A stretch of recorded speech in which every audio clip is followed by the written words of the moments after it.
mission, on mission.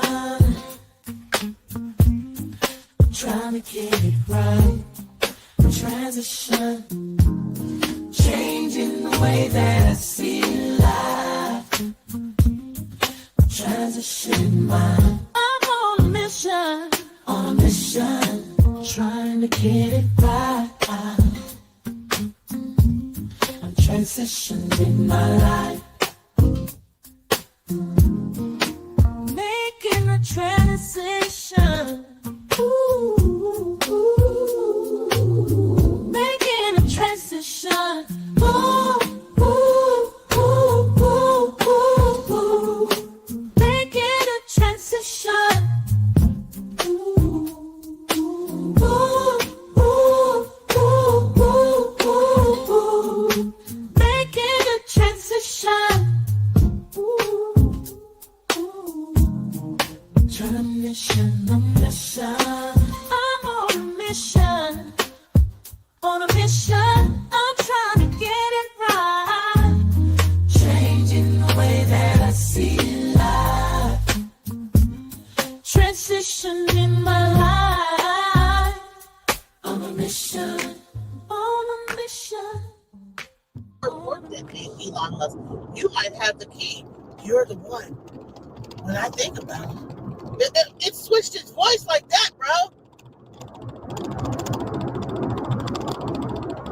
That shit is fucking. I said, man, no, hell no.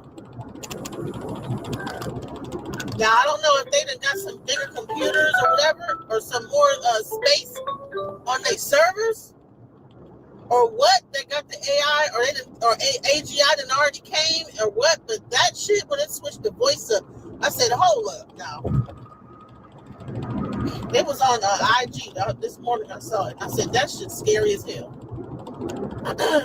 So imagine a person with mental illness, bipolar, schizophrenia, paranoia, and they're feeding AI paranoia and thoughts paranoid. And all AI is doing is collecting all this information. This thing could lead people down a path where they become a mass shooter. They become a whatever. You know what I'm saying? Honey, the thing was talking about Neuralink and all this other stuff, but it began to talk disjointed like a person with schizophrenia.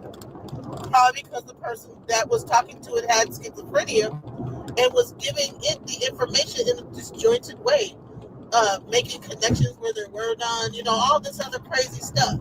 So AI get to spitting back right. In 2 miles, use the right 2 lanes to take the exit toward Texas 97 spur. That might be similar to, and just feed it into your paranoia even further. And then a person like me, I'm looking at this shit like, this guy thinks that this stuff makes sense. What are we doing here? It's scary when you think about it. Sorry about that, y'all. I have to make sure I was in the right place. Man, so the de-icing season is about to start. These plane de-icing. I'm hoping it's not going to be a long-ass winter, but this was a really crazy summer. And normally when it's like that, that means your winter's going to be crazy. So, but yeah, I just, that's the thing I was wondering. What if all this shit that we're talking about, that with Trump and everything,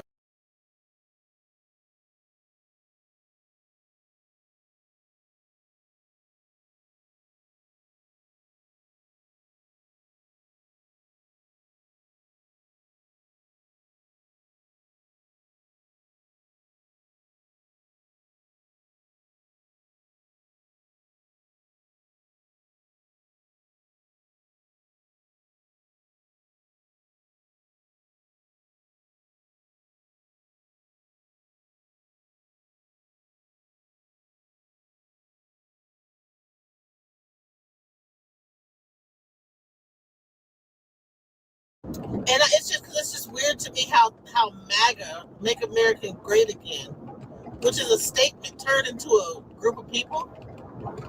Oh, we went from this thing being just like what was President Barack Obama? His whole thing was, what was his damn hope, right? So he ran on hope. In That half was a his- mile, use the right 2 lanes to take the Oh. exit toward Service Road, Airfield So Drive. imagine that the people that were voted for Barack Obama are now called the Hopians. You know what I'm saying? Like that is how crazy this is sounding. Use the right 2 lanes to take the exit toward Service Road, then merge onto International MAGA. Service Road.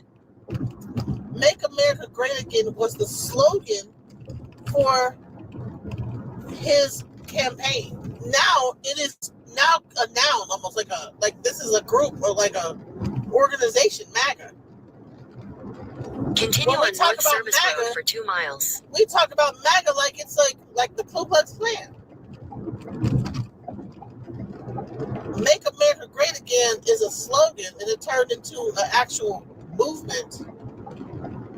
But it doesn't even mean the same thing anymore. It's turned into a whole other thing, bro.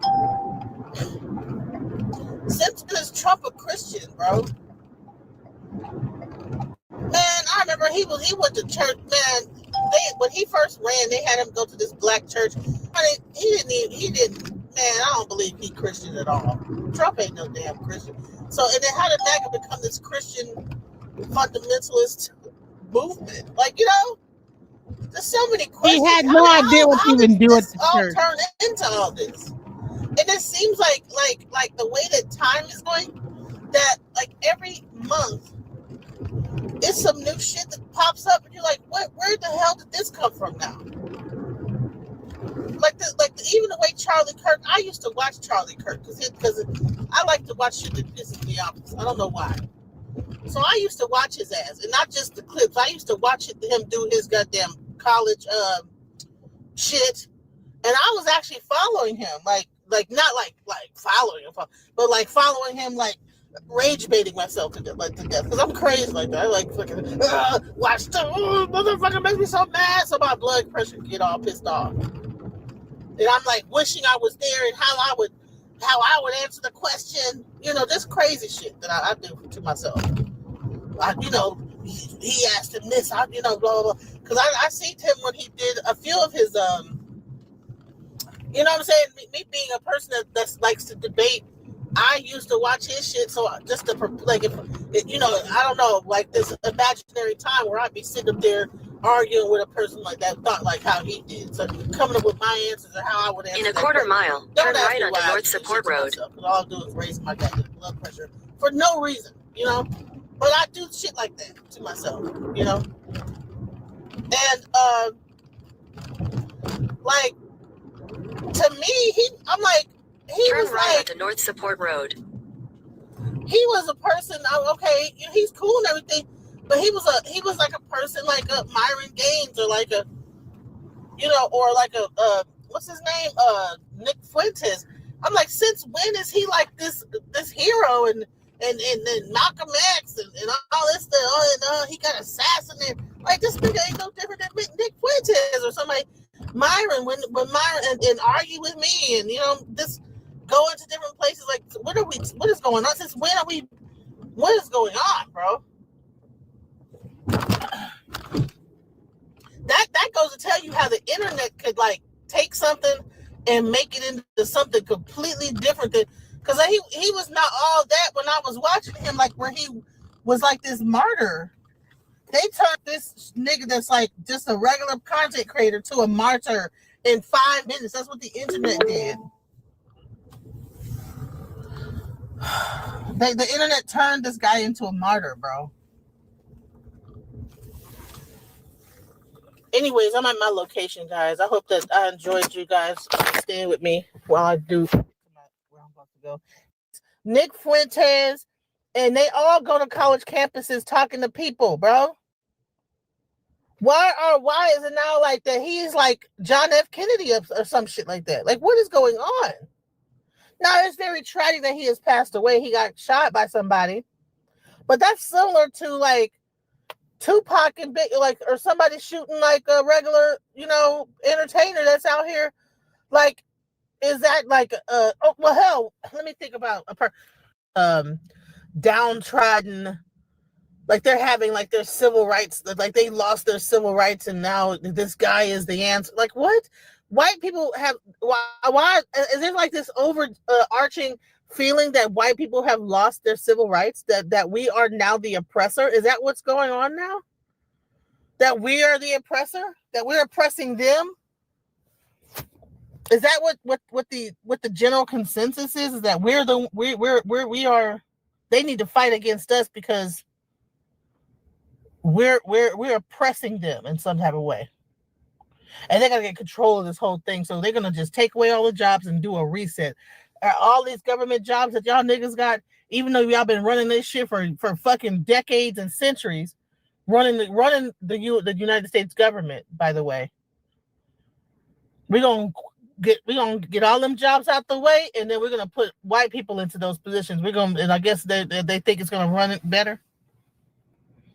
We're gonna see.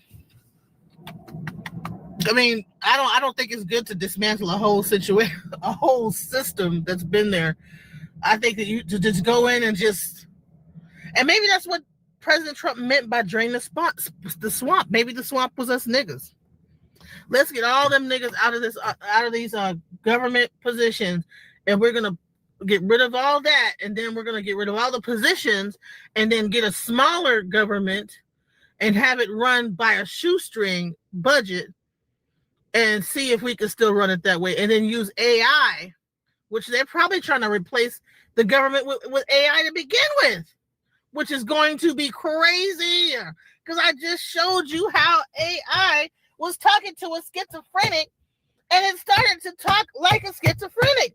How are they trying to use AI when AI, you can't trust AI, guys? I'm sorry. Let me go, guys. I'm sorry. I am going to come back later on. And Jackie, I'm so happy to see you, child. What's up, Jackie? I've been missing you, girl. Who else is in here? You know I can't see. Tiff for Tat. Hey, what's up, Tiff? What's up, Negro Ralph? Okay, some people got their message deleted. What's up? Hey, what's up, Von Harry? What's up, Waspy? AI might in fact become the American president one day. Listen, I can't say hi to everybody because I got to go in here to my appointment because I'm about to start deans again, which is going to be scary as hell because now that they're like getting all these jobs and stuff, like a lot of like your all this stuff is FAA government stuff. Like when you start like dealing with like the planes and stuff, like they don't have the right people trained to taxi planes in, and I'm out there on the tarmac trying to make sure that they can take off and the ice doesn't like collect on them, and so that they don't like crash taking off. Do you know how dangerous that is if you don't have the right skilled people out there that have been doing it, and you're firing all these people? Oh, Lord have mercy. Anyways, let me go. So I spoke on that. So let me show you what is happening right now. And see, this was just a couple days ago on Sunday. Now let's watch what's going on. Are you sure y'all want to be flying right now? Man, I say forget it. Airports across the U.S. are a hot ass mess. Denver. Listen.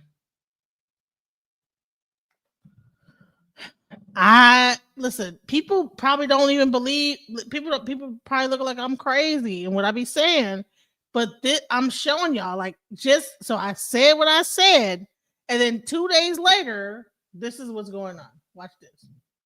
Newark, even Burbank and Cali are all backed up like LA traffic on a Friday. And nah, it ain't just about the weather this time. The real problem, straight up, there aren't enough air traffic controllers. This is kind of surreal. This is unprecedented at Burbank Airport right now. We were just talking to them last half hour and everything seemed normal. We were talking to a controller. And then when we were coming back from downtown LA, we had seen that Governor... Bro, listen, I just want to be clear that I said this shit. And I said, I think I brought it up. I said, listen, what the fuck? Like a person like me that's a de-icer. I de-ice planes, y'all. So when the plane takes off, right, You have to spray the plane off when the weather actually goes below a certain point. There is a certain thing of like ice that gets on the plane that can like make the plane crash, y'all. I de-ice planes, and I said, listen, I said this before now, like today. So I want to like I'm gonna play it again. So so y'all know that I was showing how afraid I was. Like was talking to a schizophrenic, and it's the message deleted. What's up? Hey, getting all these jobs and stuff. Like a lot of like your all this stuff is FAA government stuff. Like when you start like dealing with like the planes and stuff, like they don't have the right people trained to taxi planes in. And I'm out there on the tarmac trying to make sure that they can take off and the ice doesn't like collect on them, and so that they don't like crash taking off. Do you know how dangerous that is if you don't have the right skilled people out there that have been doing it, and you're firing all these people? Oh, Lord have mercy. Anyways, let me go on here and get ready to. This is me on my way to get my training to de-ice planes, and I'll explain this. And then, like a day later, when I did this, here we go. And nah, it ain't just about the weather this time. The real problem, straight up, there aren't enough air traffic controllers. This is kind of surreal. This is unprecedented at Burbank Airport right now. We were just talking to them last half hour and everything seemed normal. We were talking to a controller. And then when we were coming back from downtown LA, we had seen that Governor Newsom was saying that there are no controllers at Burbank Airport. And we can confirm that that is indeed what's happening. This poor Southwest jet that's been sitting here in the run-up area for a long time, I think they're kind of confused. I just went through airport security, and TSA was not happy because Trump has suspended their paychecks with his government shutdown. The air traffic controllers that I am personally depending on to make sure the plane lands safely, they're also being forced to work without pay. I know you guys already need a breather, but we don't have any time to catch a breath. You know the government shutdown that happened on the 1st of October. Yes, because Democrats and Republicans failed to come to, an agreeable term to, fund the next government spending.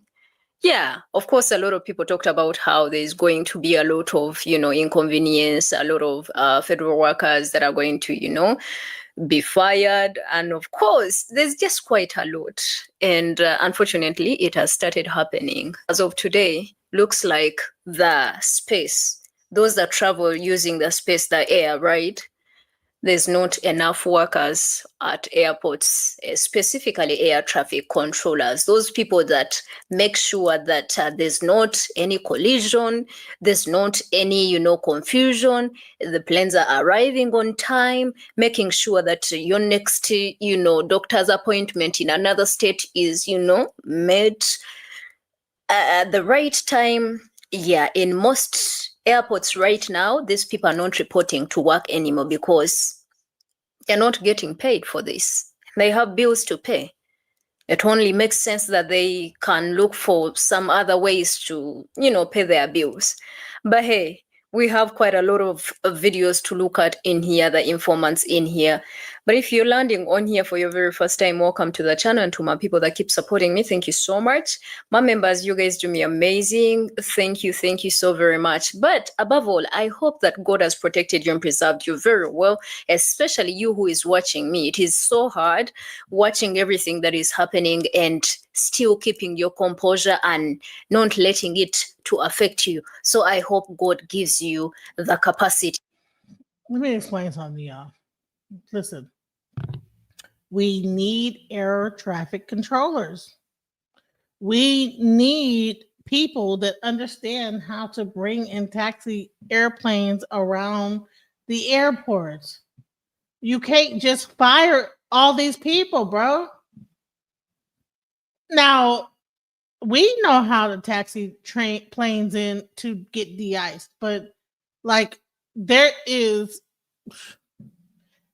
so much danger in the whole. Have you seen how big a fucking airplane is? It's huge. And then there are airplanes that are so freaking big, bro. They are enormous. If you've seen an airplane, like if you really got to really see how big that shit is, and we had to spray that shit off to make sure that when it takes off, that it does not have ice on it, that it like does not fucking tank, pow, just trying to take off, can't get too high, and go down. And you mean to tell me that you are firing the people that are going to taxi them over to our place to make sure that they like get the ice taken off of them? Like, this is very frightening, you guys. Like, we need to, I don't even know what to do. And I'm not a fear people, oh, you're fear mongering. Like, no, it's not fear mongering. This is real shit. Like, I really work at the airport, guys. I really work there. So to keep pushing and going. But I want us to look at most of these videos. We'll come back and talk about it. Just do me a favor, like the video, share it. Don't forget to subscribe to the channel and let me know what do you think. I'll be back with more.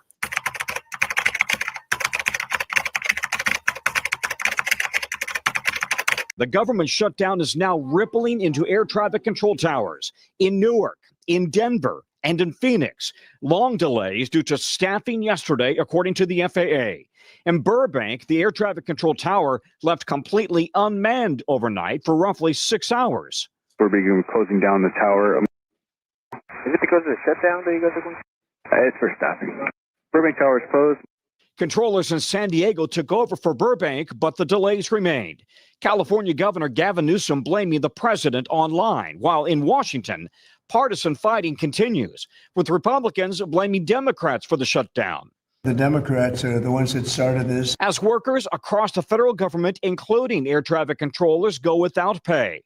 Transportation Secretary Sean Duffy says there's been a slight uptick of sick calls, resulting in flight delays. If we have additional sick calls, we will reduce the flow consistent with a rate that's safe for the American people. Duffy says he's heard from workers about their concerns. They have bills they have to pay. So now they're thinking about that at the same time that they're controlling the airspace. The National Air Traffic Controllers Union calls the ongoing crisis the latest example of how fragile the system is in the midst of a national controller shortage. We do not have time to waste on the unnecessary distractions created by this shutdown. So our message is clear: end the shutdown. The union says it's working with the FAA to mitigate disruptions, but the concern this morning, this could get worse, with the busy holiday travel season now just over a month away. This is kind of surreal. This is unprecedented at Burbank Airport right now. We were just talking to them last half hour and everything seemed normal. We were talking to a controller. And then when we were coming back from downtown LA, we had seen that Governor Newsom was saying that there are no controllers at Burbank Airport. And we can confirm that that is indeed what's happening. This poor Southwest jet that's been sitting here in the run-up area for a long time, I think they're kind of confused. Are we allowed to go? Do we need to wait? What is the procedure on this? I heard people talking to SoCal Approach, one of the other control frequencies, basically just saying, yep, the tower is closed, ground control is closed. We saw a couple of jets come in and land here on runway 8, but basically they're treating this the way that you would treat a small uncontrolled airport where you talk on a common frequency and everyone just kind of keeping everyone else apprised of the movements that they're doing as far as moving across runways or taking off or landing. But you're having this happen not at like Brackett Airport or Corona Airport or Cable or one of those small airports. It's happening at a major commercial airport here in the San Fernando Valley. So very, very strange, definitely disconcerting. There's still a lot of questions about what we're allowed to do, what other planes are allowed to do. Fortunately, obviously, everyone here is extremely professional. Looks like this jet is getting ready to take off right now, the Southwest jet. So we're just going to have to see how this plays out. They know how to handle these pilots in these situations, but it's very... Man, listen. So this is like during the summertime, okay? This is the scary part, is that during the wintertime, you have people sitting up waiting for airplanes like this. Up in the air, waiting to spray them off to make sure that they don't have ice on them. They're up in the air. Like, this is like, I mean, I get it, but things need to be smooth. It can't be a thing where people are just don't even know what the hell's going on. It needs to be smooth. When you have people up suspended in the air waiting for planes to come, it needs to be smooth, bro. The operation needs to go smoothly. It can't be a thing where you don't even know who's doing what. This is crazy. You have people like suspending in air, waiting for hours for planes to go and get sprayed off. Up in the air, just waiting, you know? So this affects just more than people like taxiing people in. There are people that are literally in the air, in like a small little place, waiting to spray them off, and they are just sitting there for hours. You understand what I'm saying? Like see this? Hours. Waiting. I'm inside the truck. I'm taking a picture up. This is the person sitting inside there waiting to spray a plane off to make sure that it could like take off safely. It like take off and not like crash down. So there's more moving parts to all this than just you ever could possibly know. And thank God, but imagine when all these budgets are cut and this type of thing get cut, like, okay, we'll cut that. We don't need de-icing. We don't need that. Now they cut that, and guess what? Planes just take off and crash.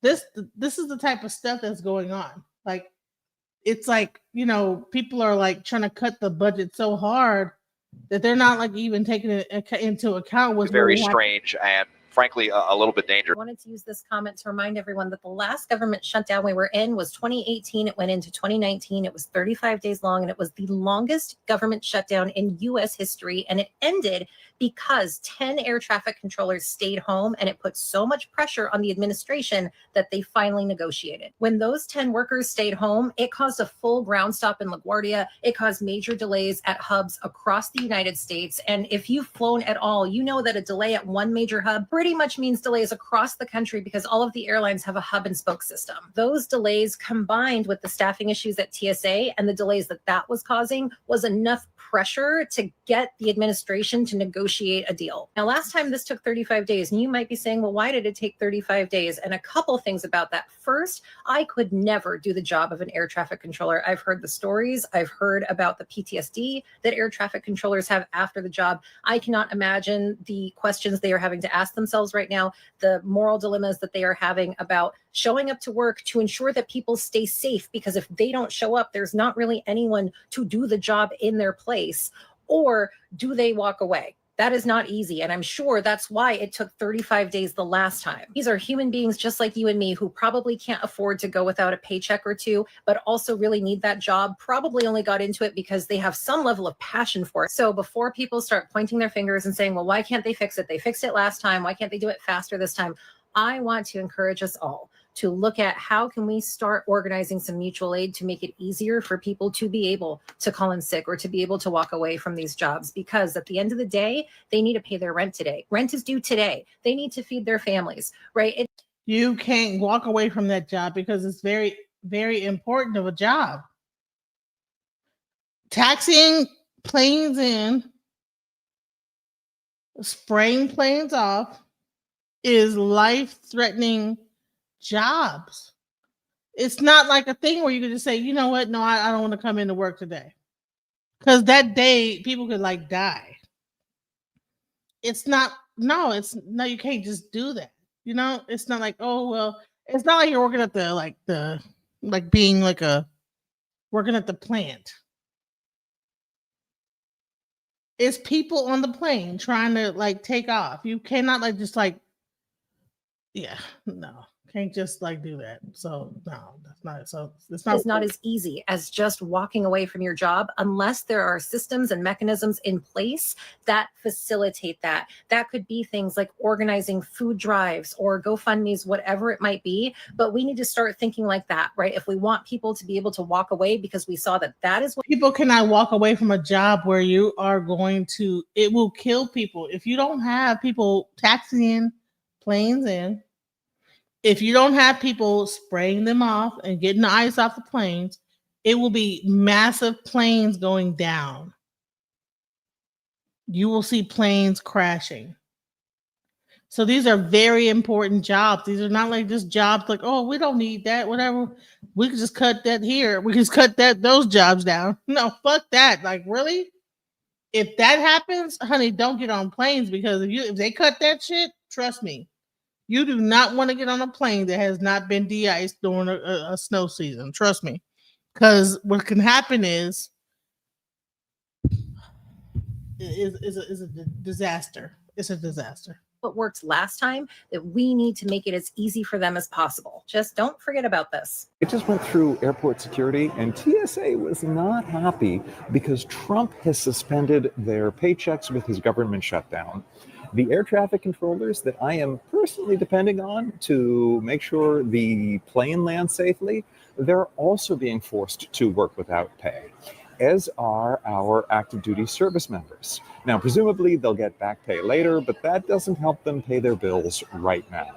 So Republicans who control the White House, the Senate, and the House opted to shut the government down rather than negotiate with Democrats. Now, Democrats were happy to keep funding the government. They just wanted to extend the Affordable Care Act tax credits as part of that. Without those tax credits, millions of Americans are going to see their health insurance premiums go up a lot next year, in some cases doubling or tripling. Expect to be paying a lot more. Many people are going to be paying hundreds of dollars a month more, which is, I guess, what Republicans want. This is the fourth time that Trump has shut down the government. His last shutdown was the longest in U.S. history and cost the U.S. economy an estimated $11 billion. So how long will this one last, and how much will it cost? Follow Courier Newsroom to get all the latest on it. I'm here at the airport and just wanted to give you an update on what the shutdown means for travel. So because Republicans who control the House, the Senate, and the White House have decided to shut down the government instead of talking to us about how to protect Americans' health care, TSA workers and air traffic controllers are working without pay. If the shutdown goes longer, a lot of them are probably going to stop showing up for work without pay. And that's going to mean longer TSA lines and less safe flights. So when will the shutdown end, you ask? Well, that's a question for the Republicans, because Democrats are ready to vote for a bill that will reopen the government and protect Americans' health care.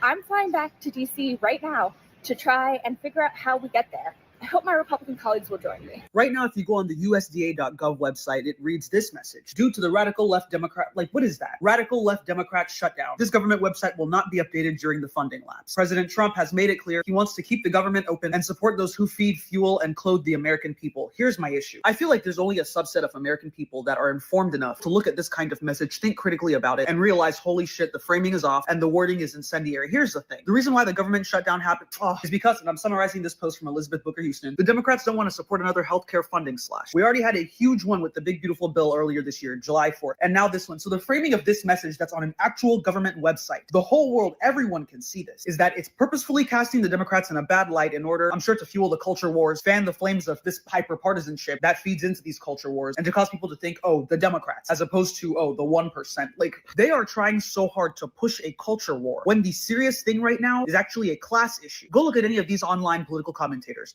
Walter Masterson is a great one. Yesterday, he put out a video talking about how the goal is to start a culture war. Fortunately, on my feed, on my algorithm, it's looking like some Americans are becoming informed enough to know that it's more of an issue of up versus down rather than left versus right. However, that's my algorithm. Nothing showed me how big of an echo chamber I was in until the 2024 election. Holy shit. So I don't know what it looks like outside my algorithm. Everyone's feeds are so customized that we're all hyper siloed. So my perception may not be yours. However, everyone's perception is the same with this note. And it is insane that a president of the United States who is supposed to be the president of of all the people, both parties, is participating in fanning the flames of this culture war that they're trying to start. Obviously, this is par for the course with someone who fanned the flames of January 6th, so this is to be expected. However, it doesn't change the fact that this is terrifying and that we all need to remain hyper conscious going into 2026 and honestly the next 3 years. That the issue is not left versus right. The actual issue is up versus down. By the way, Ari Aster's film Eddington tried to highlight the issue of this hyper-partisanship culture shit, but the movie was incorrectly received by the left and by the right. Everyone take a look at Ari Aster's Eddington. It came out this past June or July, and I personally believe that it is required viewing for all Americans. And don't watch it from a liberal lens or from a Republican lens. Watch it from the neutral lens of a citizen who is basically living through the events of everything happening in that movie. It's a one-to-one comparison of the culture wars going on now. Watch the movie and look at who wins in the end. And I'm not talking about Joaquin Phoenix's character. I'm talking about the data center. Anyway, little tangent. I don't have to tell you that this message isn't normal, but if you know anyone who is uninformed or prefers to be uninformed for peace of mind, who could be swayed by messages like this, be sure to remind them the fight is not left versus right, it is up versus down. And this kind of message is not a sign of a healthy democracy.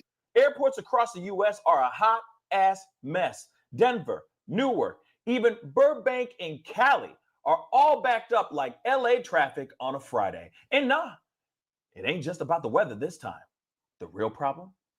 Straight up, there aren't enough air traffic controllers. The feds are saying this is the worst staffing shortage since the post-COVID travel boom.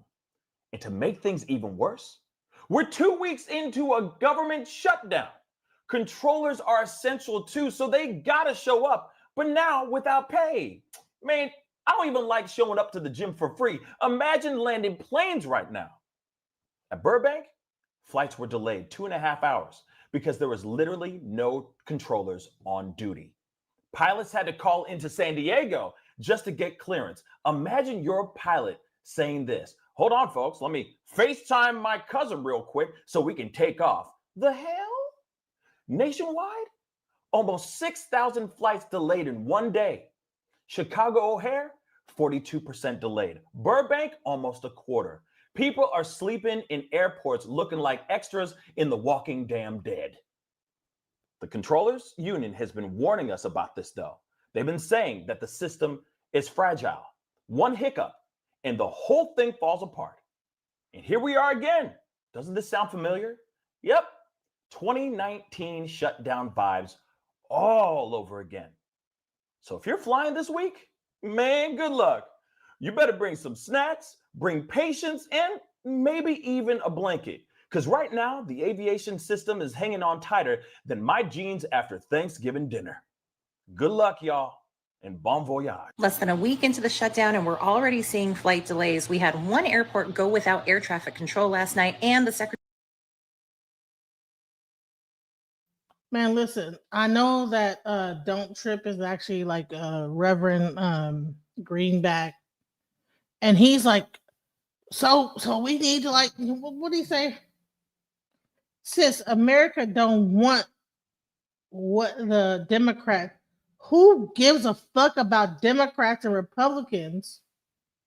I encourage President Trump to not reopen until Democrats stop their treason.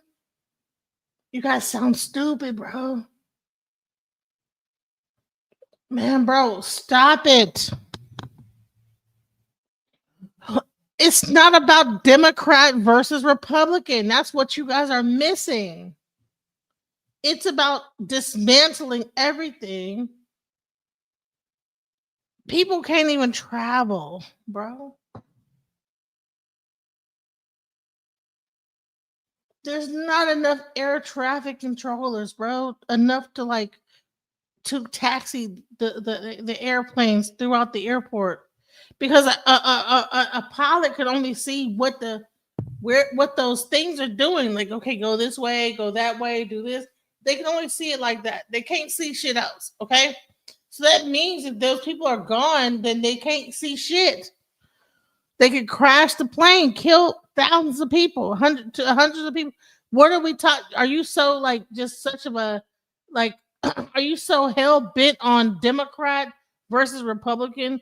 You don't give a fuck about human life? Man, fuck Democrat, fuck Republican. It's human beings, bro. That's why I don't subscribe to any one like political party, because this shit is, people are just so hell bent on being stupid as fuck, bro. Listen, who gives a fuck, Democrat or Republican? People that get on planes, they're both. It be Democrats on planes, it be Republicans on planes, it be independent on planes. Bottom line is that people are traveling and they need to get home safely. And because you're so wrapped up into Democrat versus Republican, that you think that people should just die. And you're a fucking weirdo for that. For just even, because I saw you was on the other channel. You don't have no, I don't know if you're autistic or what your mindset is, but these are people that are trying to get from A to B. What happens during like what's it called, Thanksgiving, Christmas, when we're gonna have a surge of people trying to get back home to their family, and there's not enough air traffic controllers to direct traffic of the airplanes? What happens then? Either people are gonna get like sent and say that you cannot like go see your family, or they're going to try to like take up for that, and then it's going to be a dangerous situation. But it sounds like to me like you are so wrapped up in a Democrat versus Republican, you don't give a shit about human life.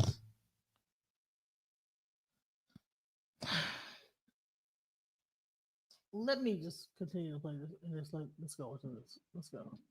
Secretary of Transportation is threatening to close down airspace. Let's talk about it. Delays at Newark and Denver. Bad day to be a United flyer due to shortages of air traffic staff. Secretary of Transportation Sean Duffy is saying that there has been a slight uptick in air traffic controllers calling in sick. I'm going to make a separate video about this, but it is so interesting to me that the Air Traffic Controllers Union is telling them to make sure that they're not organizing. What? And Duffy is also saying if there are more sick calls, he'll just shut down the airspace. And to top it off, last night, Burbank Airport, which is in LA, went hours without air traffic control. Now, this was outsourced to San Diego, but this is something to keep an eye on. We are not even 1 weekend. Oh, and also the federal subsidies that help airlines maintain routes to smaller rural airports, that's set to run out on Sunday. This impacts 175 communities, and more than 60 of them are in Alaska alone. And all of that funding is set to run out Sunday. I'll keep you updated as we see what happens this week. I'm flying again this week, so that'll be fun, but things are happening. It's happening much quicker than it did last time. If you're flying anywhere in the US soon, you're going to want to save and pay attention to this. There are going to be massive disruptions in air travel, all thanks to the government shutdown. Air traffic controllers are calling out sick because they're having to work without pay. This is going to create a massive safety issue and lead likely to the delays or cancellations of flights. Companies are even emailing their employees saying that their upcoming business trips may be impacted and to plan ahead. I actually got one of those emails myself, so I can personally confirm corporations are doing this. I'm supposed to be traveling next week, and I got an email this morning saying that it could be canceled over safety concerns because last night, one airport had no air traffic controllers. Several FAA offices were closed. Now, yes, air traffic controllers are considered essential employees, but they're having to work without pay. So a lot of them can't afford to do that. So they're calling in sick and doing other things, picking up side gigs. And quite frankly, I don't blame them. But this is really going to start to impact commerce and travel in the United States in a matter of days. In fact, it's already happening. The last government shutdown took 34 days. This one, you guys are 2 weeks in. Of course, the things that are happening right now are not coming as a surprise. These are things that were expected to happen because what do you expect people that live paycheck to paycheck to do when they have bills, they have rent, they have kids to take care of, like families and everything has to keep running as normal, right? But meanwhile, they have to keep showing up to their workplace. You know, I think it's funny that for some reason I like get all these like Africans that are like covering things happening in America, and they seem to be the only ones covering like the real stuff happening. Like, come on now. I mean, are we over here just diabolically just stupid about what's really happening?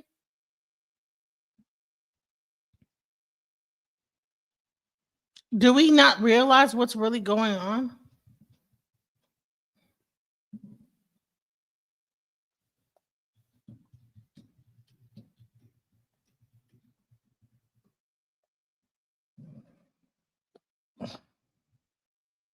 So just in case you guys, maybe it's because it's maybe you don't believe it from a black person. Let's listen to the what the white people have to say about this whole thing. Maybe if you don't believe it really is happening, let's go.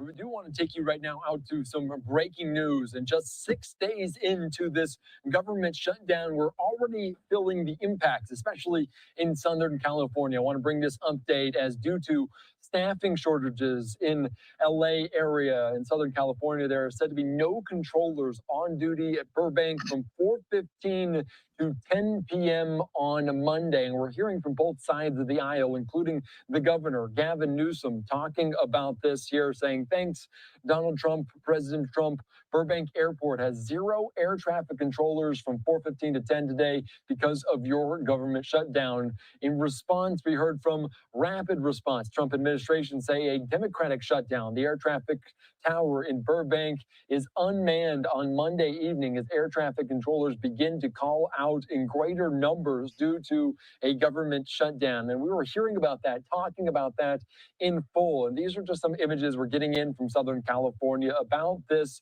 airport there in Burbank. Planes still coming and going. That's what at least we saw visually, as due to this government shutdown, there were reportedly no air traffic controllers working at Hollywood Burbank Airport on Monday due to that staffing shortages. There were really no additional details released. Unclear how this will impact flights in and out of Burbank and the impact of the shutdown. As on Monday, Transportation Secretary Sean Duffy spoke about how the government shutdown is putting more stress on air traffic controllers who already have an extremely stressful job. He said there's been an increase in staff shortages across the system. And when that happens, the FAA is forced to slow down traffic at some airports for safety reasons. Controllers are expected to continue working without a paycheck, though. Duffy said they would eventually get back pay. He's added there's already been a small uptick in controllers calling out sick in a few places. If that gets worse as the shutdown drags on, the FAA could be forced to reduce the number of takeoffs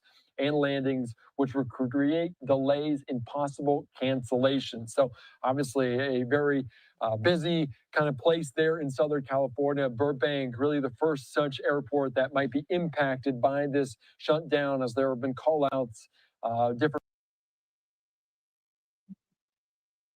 No longer just a Washington problem, it's now landed at an airport near you.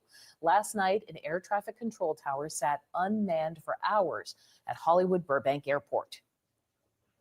It doesn't make me happy. They are, in essence, the same as firefighters, police. They're serving the public, and public lives are at stake.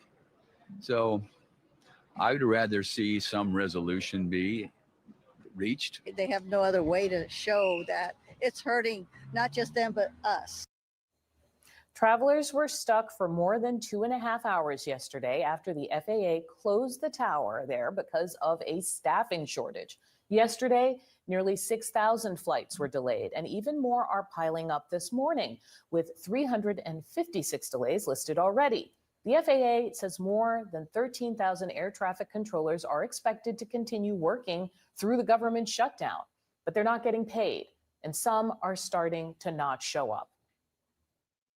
And if someone has to take sick leave to drive Uber to make the difference, those are decisions they're going to make themselves. But of course, that's concerning for us.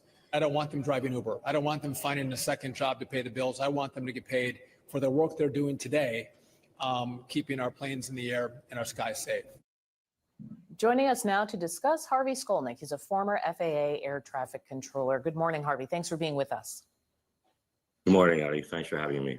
So I feel like I've been talking to you off and on for several months now about air traffic control, right? And the concerns that they have long had with staffing. How is this compounding, this government shutdown, compounding the problem? Well, staffing has always been a problem with the FAA, as I've mentioned earlier. Burbank, for instance, which closed yesterday, is supposed to have 24 controllers. I think they only have 17. Of those 17, I'm not sure how many of those are fully certified, but anytime a facility is not staffed to what is preferred by the FAA, normally it has an effect on brakes. It has an effect on controllers getting time off. It has an effect on training. And the job is tough enough as it is. And when you have to work 6 days a week, and now you're not getting paid on time, so everything has a cumulative effect on the FAA. You know, the government says that it actually met its goal of hiring some 2,000 air traffic controllers this year. According to Reuters, it plans to hire another 2,200 next year. But how do you think the government shutdown kind of complicates those goals for recruitment or even the hiring itself? Well, as of right now, everything is as normal given this shutdown. Other shutdowns, the FAA has stopped the hiring process. They've stopped the school in Oklahoma City, and they've stopped training at the facilities. So, so far as I know, the government still has funding until the end of the month. So, if things get settled, then it won't have that much of an impact. But if we do have to go to to that stage where we need to actually ask people to stay home, administrative staff and otherwise, controllers themselves are accepted and do come to work. But if it comes to a point where people have to stay home and support services are not available, that will have an effect.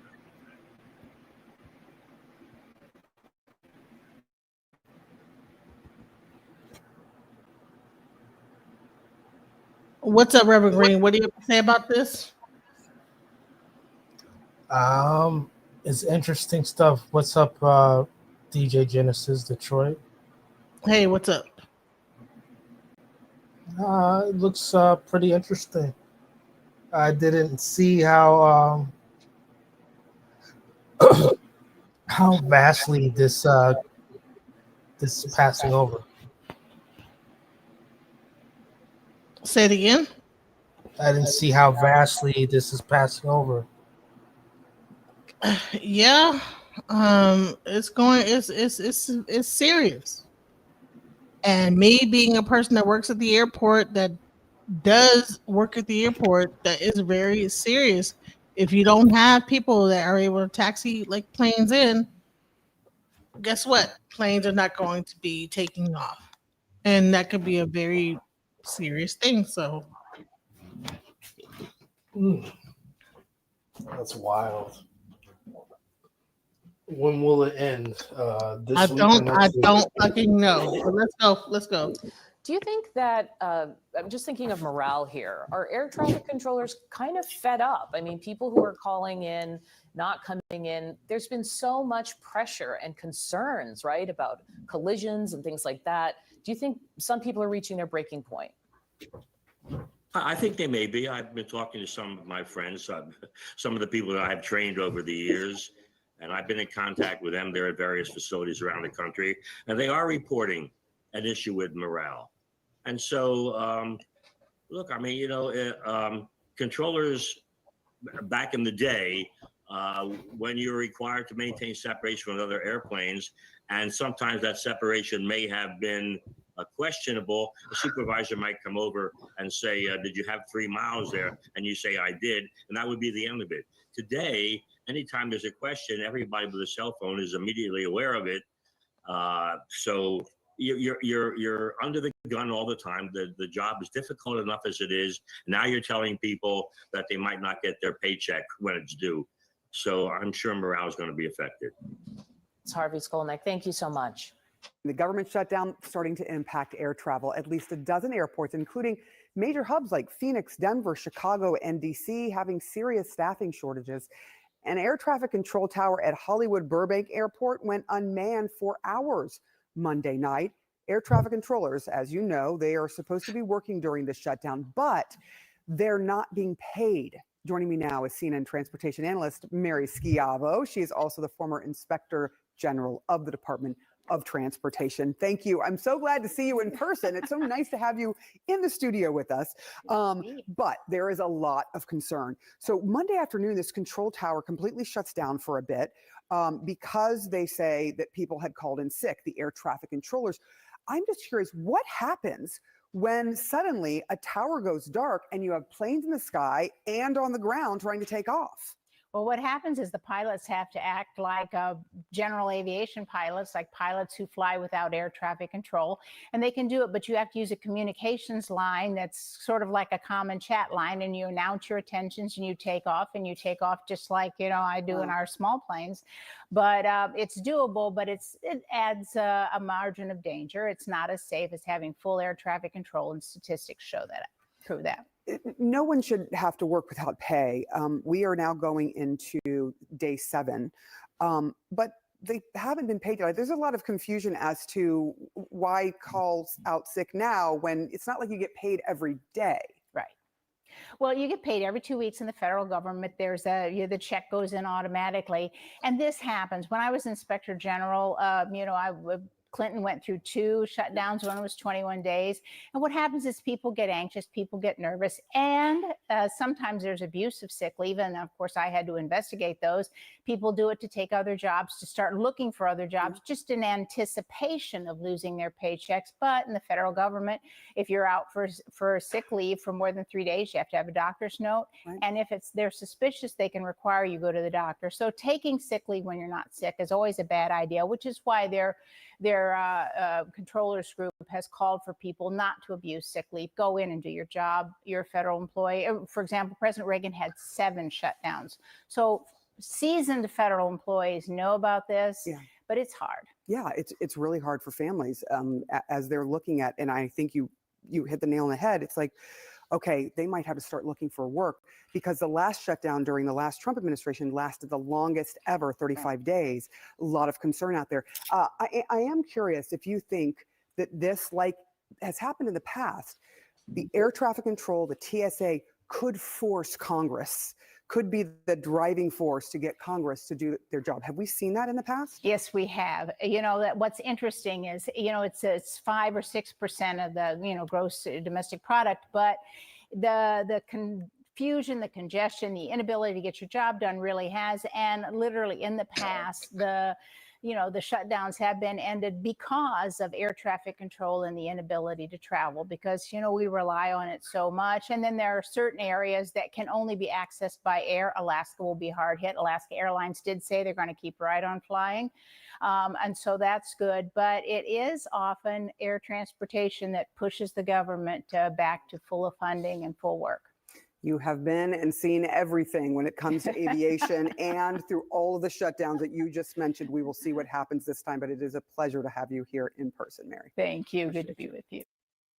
Well, among the essential workers still on the job during a shutdown are air traffic controllers. We know how stressful their jobs are on a daily basis, but add to that the uncertainty of not knowing when they'll see their next full paycheck. That is definitely going to add to your stress. CNN's Pete Montine is tracking the shutdown's impact when it comes to this area. There's been so much concern about this, also so much focus on them because of what happened in the last shutdown and how helpful they were to ending it, quite frankly. And airlines are already warning that there could be flight delays as a result of air traffic controller shortages because of this shutdown. It's important to remember the context here. During that 35-day shutdown back in 2019, controllers began calling out sick, and that led to an end to that shutdown. Transportation Secretary Sean Duffy just said the FAA, only 6 days into this shutdown, is seeing a slight uptick in controller absences in some of more than 300 facilities nationwide. Remember, 14,000 air traffic controllers are required to work in this shutdown without pay. They got their last full paycheck last Tuesday. They'll get one more paycheck, a partial paycheck, come next Tuesday, October 14th. Also working on our FAA incident teams and the FAA Air Traffic Controller Academy. But Secretary Duffy says some of their support staff will also be furloughed soon, which could really hamper the Trump administration's air traffic controller hiring goals. Duffy just said he talked with the controllers who are worried about putting food on the table and said they should not be caught up in partisan politics. This is having great impact, great concern, great stress on our system at a time when we're trying to reduce the stress. We're trying to improve the efficiencies. We're trying to increase controllers. We're trying to modernize our airspace. All things that the American people care about. And this shutdown, again, that Chuck Schumer wants to have because he wants to fund illegals' health care, makes no sense to me. Duffy said it's not political, though he did get a little political there. Not much the Trump administration can do from keeping controllers from calling out sick. Right now, the Union of Air Traffic Controllers is pleading with them not to act. The National Association of Air Traffic Controllers says in a new message, we cannot stress enough that it is essential to avoid any actions that could reflect poorly on you, our union, or our professionals. The backdrop here for this event was Newark Liberty International Airport. It's been plagued by systems outages and controller shortages. But even still, Erica, the Transportation Secretary, insists that flying right now is safe. But remember, we're only 6 days into the shutdown, and they say they will maintain that safety by implementing these ground stops and delays if there is, for some reason, a sick out or shortage of. Honey, Thanksgiving and Christmas is about to hit, y'all. How long is this goddamn government shutdown going to last? All right, so let's go ahead. Reverend Green, what do you have to say about this? Well, just to answer that first question, where were you planning to spend your holidays? At home or abroad? I'm just on an individual level. Are you? My family's in Ohio. I live in Texas. Okay, so can they come to you? Are you guys? It doesn't matter down? if they come to me. They have to get on a plane, or I go to them. I have to get on a plane. What do you mean? It's a plane either way. I'm in Texas. They're in Ohio. Plane. You have to take the plane. Okay, all right. I mean, otherwise I'm going to be driving for almost like 20 hours, both ways back and forth. But what is the point of that question? Like, I could drive. Okay. But what is the point of that question? Why is it that the government is shutting down to the point where we can't have? So what is the point? Give me the point of what you're saying. Well, again, I'm driving to see my family on Thanksgiving versus like, I mean, if everybody drives to go see their family on Thanksgiving, no one's going to make it there because we're going to be in like traffic. So what do we say?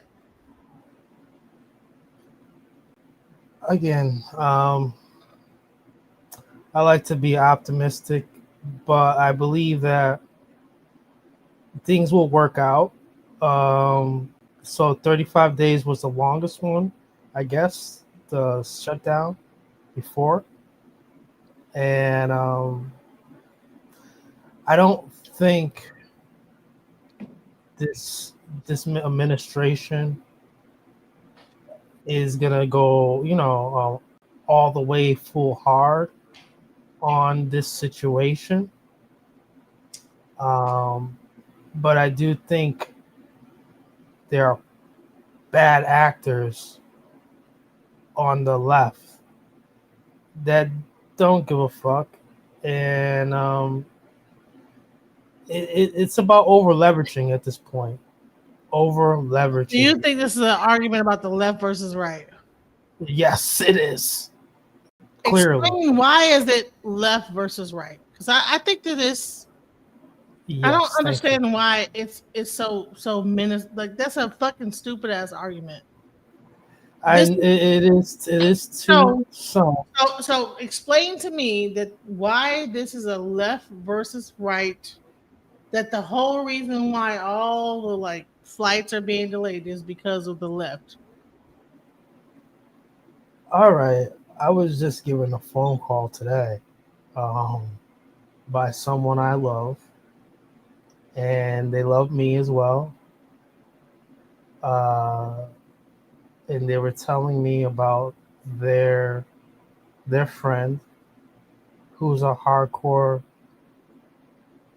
Democrat, and they told him, yeah, like this is what it's all about, because the Democrats don't want to they want the healthcare insurance, billions of dollars worth of healthcare insurance to include illegal aliens, but they won't give that to Americans.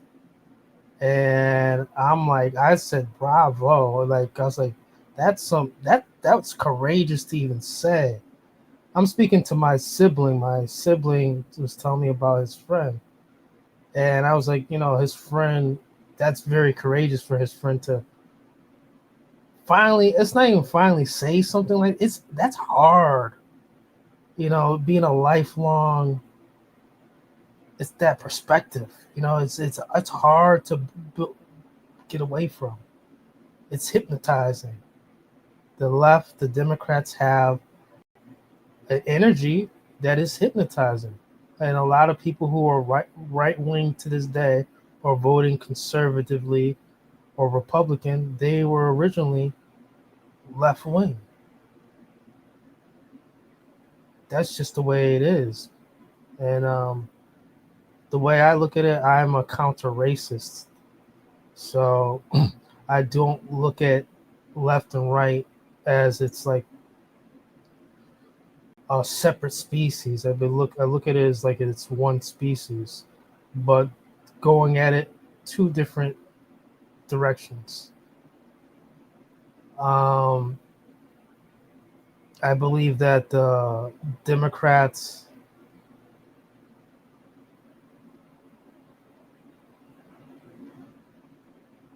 they have a way of waging covert wars and being successful at it. And Hollywood, television, the media is mostly left wing. So they have that in their cards. Social media, not so much. But at this end of this day, I just would like people to not jump off the bridge with this one. I do think when it comes down to the money, both sides love it and they can't get enough of it. So I do think it's about renegotiation. But I have a funny feeling because there's this theory called taco, meaning Trump always chickens out. You know, he does have this way about his ego being stroked. You know, you could just, you know, he'll easily say, you know, they love me. They like me over there. They're good guys. You know, it's really easy to kind of get under his the side. second day. And I believe that, you know, when it comes down to it, All right, so what I'm gonna do? people will try to play ball. Let me play this and see what they're really saying. I don't know what you're saying, but because you're taking too long. Of a government shutdown, No, the 'cause you lawmakers can't remain understand. deadlocked. Thousands of federal workers are facing furloughs and possible layoffs. Meanwhile, party leaders are dug in. Democrats are not backing down from their demand to extend health care subsidies. Republicans want to pass the Clean House GOP bill to fund the government into November. House Speaker Mike Johnson held a news conference minutes ago. Take a listen. Real pain is being inflicted upon the American people because 44 Democrats in the Senate have voted for the third time to reject the completely nonpartisan, completely clean, very simple 24-page continuing resolution that we passed in the House here 2 weeks ago. They have made a decision that they would rather give taxpayer-funded benefits to illegal aliens than to keep the doors open for the American people, to keep vital services, veteran services, healthcare and nutrition for women, infants, and children. Massachusetts Senator Elizabeth Warren defended their position earlier on CBS Mornings. She says Democrats are working to protect health care and Republicans refuse to negotiate with them. So look, the Speaker of the House just said last night that he didn't plan to negotiate and didn't want to negotiate. But in July, the Republicans, all by themselves with no Democratic votes, voted to cut health care for 15 million Americans, just knock them off their health care coverage. So Democrats said at the time, when you passed that bill, it's going to come due because when we get ready to do the budget for the year, we're going to ask that that be rolled back. And the Republicans didn't want to talk about it, wouldn't negotiate. So now that's where we are. Democrats are fighting to try to keep those health care costs down and to roll back the Republican cuts. CBS News congressional correspondent Nicole Killian is live on Capitol Hill today. Nicole, thank you for joining us. We know another vote is scheduled for tomorrow, but any chance of a deal actually happening when that vote happens? Well, hope always springs eternal, but, for now, that does not seem to be the case, although we do know that the Senate will try to make another attempt to vote or at least advance a vote on a funding bill. Here in the Senate, what they've done is they have put forth not only this bill that cleared the House that Speaker Johnson referenced, which is just a clean funding extension for the next 7 weeks, but also they've put forth a Democratic countermeasure. And so that would fund the government for a shorter period of time, but does have some of these health priorities that Democrats are calling for tucked inside. But both of these continue to fail. So what Republican leaders continue to say is, look, this is the bill that's on the table in terms of that clean extension I mentioned. This is really the only way to break the logjam. We have seen some Democrats start to peel off in support of it, but it's still a very small number. I think the Senate would need at least 5 more Democrats to sign on in order to pass a funding bill. That being said, one thing that was notable just yesterday is that there was a large bipartisan group of senators talking on the floor about a potential path forward, but again, these are just kind of preliminary talks, but still somewhat of an encouraging sign in this impasse.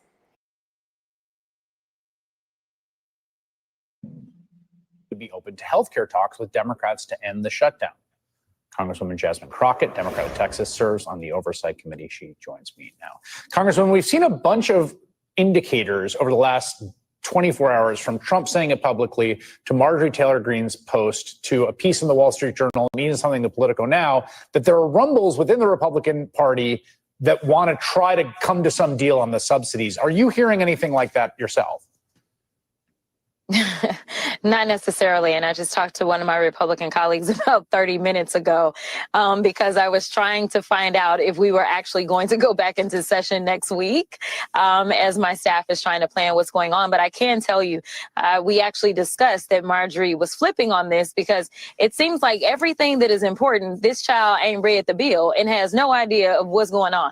I don't understand why Georgia keeps sending her to D.C., but this is not the first time that she wasn't quite clear on what damage it was that her party was ushering in. But listen, I will take her seeing the light at any point in time. And so, yeah, it's sad that she can only see the light when it directly impacts her because she is elected to represent almost 1 million people. And so not listening to your constituents as they're calling and they're talking about their struggles, but then making it about your children, your adult children, because their premiums are going to go up.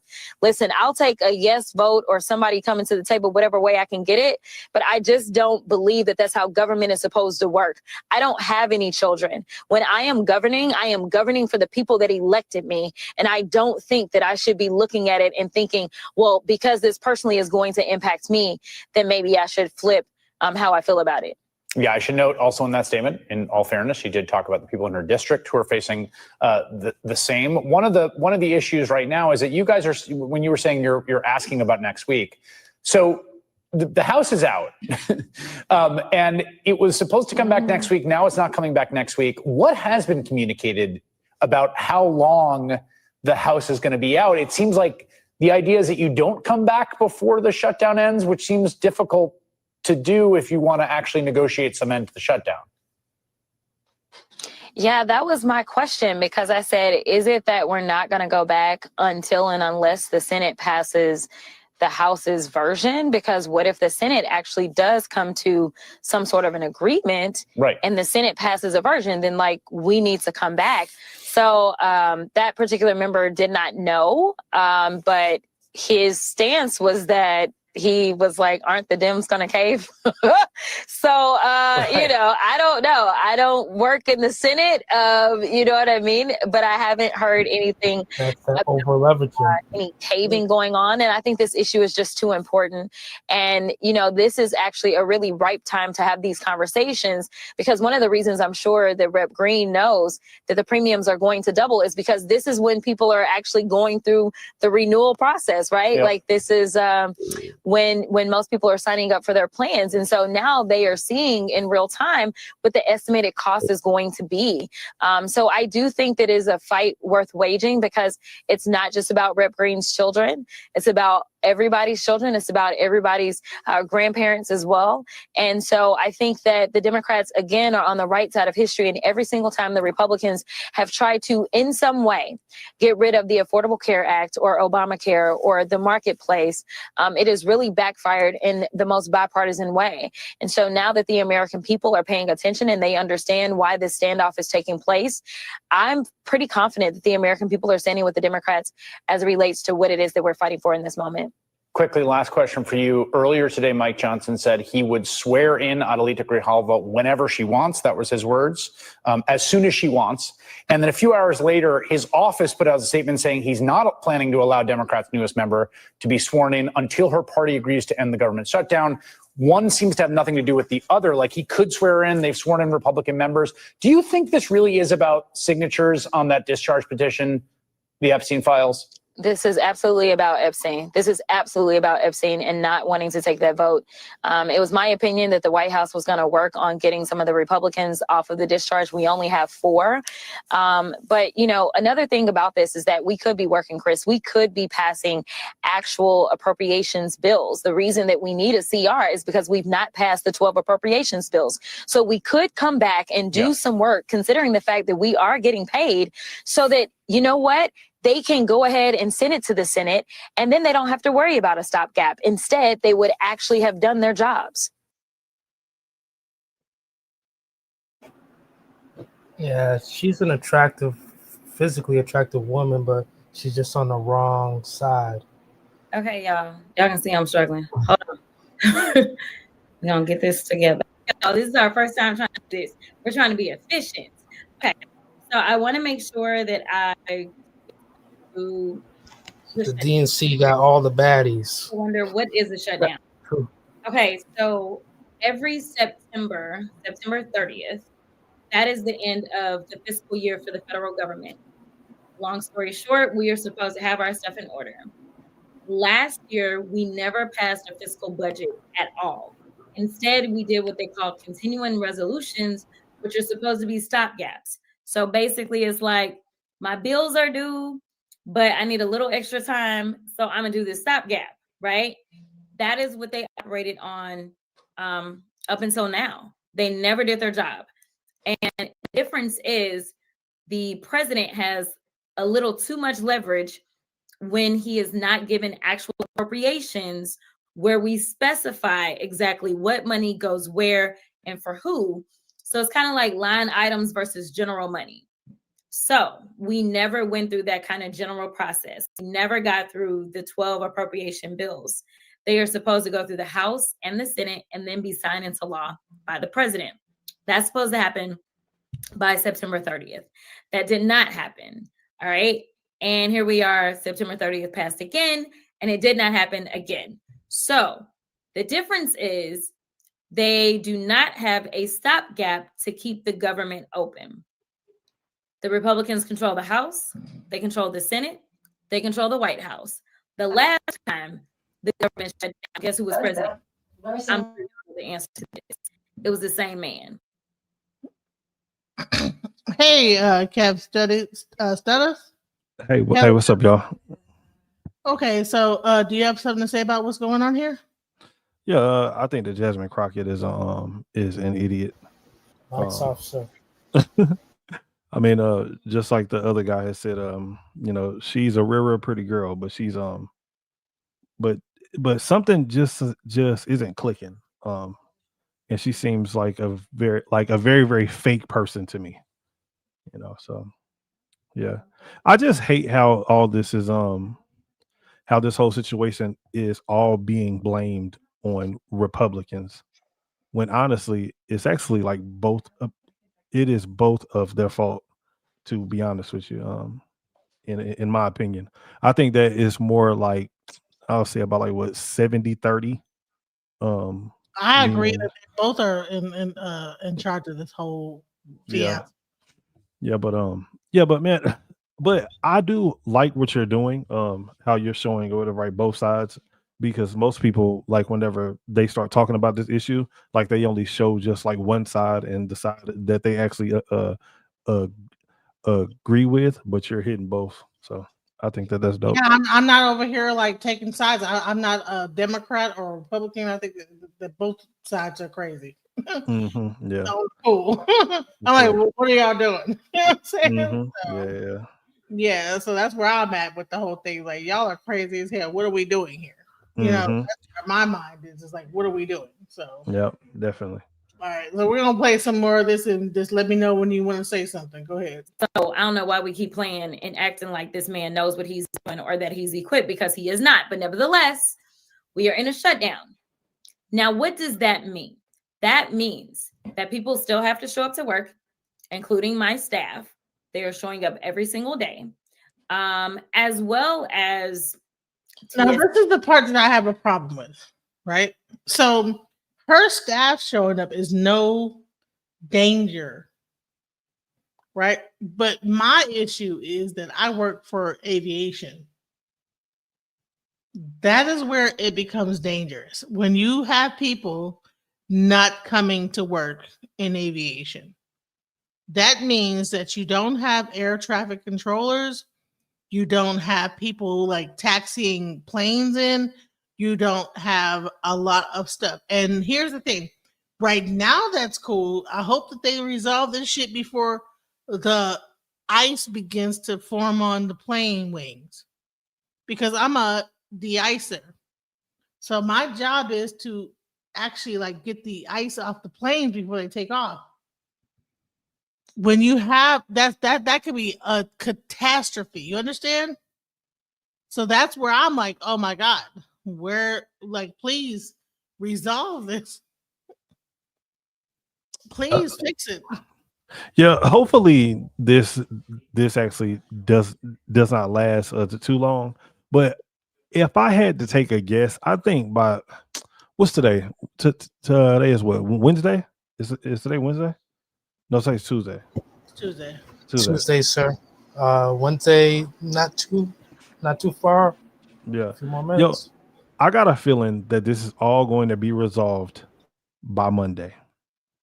I just got this feeling that it's going to be all resolved by Monday. Listen, I pray, I hope, because I could not imagine not having air traffic control. Food stamps? Oh, my bad. I thought you were about to say food stamps.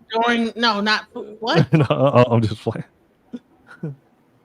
Yeah, no, I don't give a fuck about food stamps. I'm like, bro, like in my job, I'm on the tarmac. Oh, really? Oh, okay. Yeah, so that's scary to me to like not. Have you ever seen how big these airplanes are? Like, what? Fuck? You do not want to be on that damn tarmac if you don't have the right person to tell them, like, okay. Yeah. Damn. That shit could be like, oh my, catastrophic, very frightening and whatever. Like, you need people to say, okay, land here. Trust me. You need people to say, okay, turn right here, turn over here, go this way.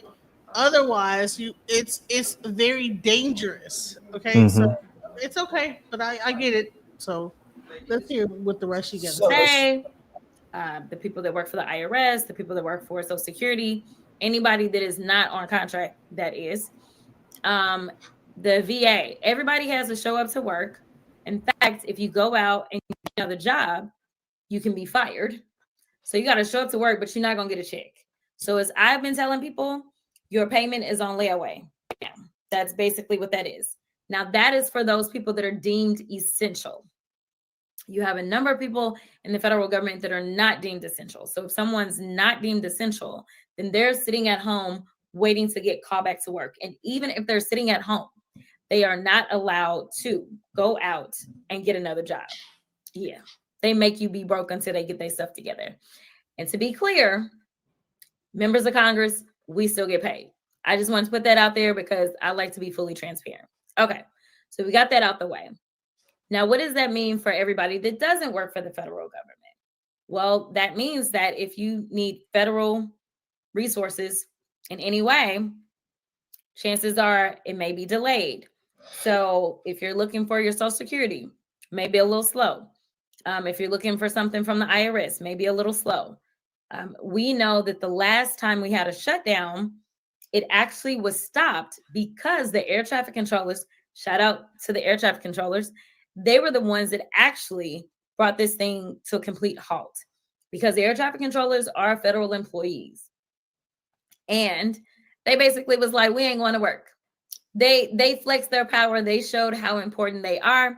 And so once those planes weren't taken off, that meant you had all the airlines that were calling and complaining. You had your Amazons of the world. You had your FedExes, everyone that requires any logistics for their company, which is pretty much everybody. They were calling and they were complaining. They were like, y'all got to get y'all stuff together.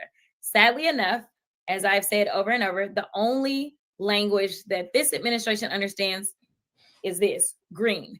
So I am hoping that we will see an uprising from federal workers where they flex their power in some creative way and basically get this administration to the point that the big boys are calling, the only people that he cares about, because he has no care whatsoever for the people themselves.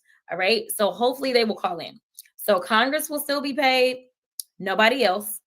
His bootleg golden ballroom or whatever. Yeah, they're not stopping on that. Now, when we start to talk about something like SNAP benefits, let me be clear about that. SNAP benefits will probably continue for at least 30 days. So you got about 30 days. And then after that, things will get really funny. The longest shutdown we've ever had was, of course, with this guy again. And that particular shutdown was for 34, 35 days. Hopefully we won't go that long. Hopefully they will decide to do right by their own constituents. So what is this shutdown about? The shutdown is about the fact that the Republicans, who all voted, to continue on with whatever nonsense Trump wants to continue on with, they are okay with the expiration of tax credits for those people that have their health insurance on the Affordable Care Act or through the Affordable Care Act. All right. So the marketplace. So if you get your insurance, marketplace, Affordable Care Act, Obamacare, one of those things, if it sounds familiar, that's what this is about. Okay. At the crux of it, there's a lot of other things, but at the crux of it, this is kind of the non-negotiable for the Democrats. So basically there are people saying, yo, if my premiums go up because the tax credit goes away, I won't be able to afford health insurance. The sad part about this is that right now, most people are feeling like their lives are a lot more unaffordable because of the ignorance that we have seen around tariffs, because of the ignorance that we have seen around just the administration as a whole. But mostly the tariffs have made things unaffordable. The big ugly bill also making things unaffordable. We know that this was the largest transfer of wealth from those that are, say, working class or working poor, up to the billionaire class. As we know, this president himself has enriched himself a ton. For the first time in his life, he probably is legitimately, I use the word legitimately very loosely, but he now is balling, right? After shaking down various news outlets for money so that they hopefully don't get shut down, because we know that he doesn't care anything about the First Amendment, as he's engaging in these sketchy crypto deals that can't be traced with foreign governments, as he's accepting $400 million planes from foreign governments. I got some breaking news. Doing news. a lot, and he's corrupt, and that's just what it is, and there is no other way to put it. All right. Breaking news. Okay, breaking news. Let's go. All right. So the government is still shut down, but Donald Trump just secured $200 billion from tariffs to keep women and children food program fully funded during the shutdown. So basically WIC will still be paid, and SNAP benefits will still be given out. So that's cool. Hey, go ahead. No, I was like, I know at times you would hear this in the food stamp benefit stuff. Mm-hmm.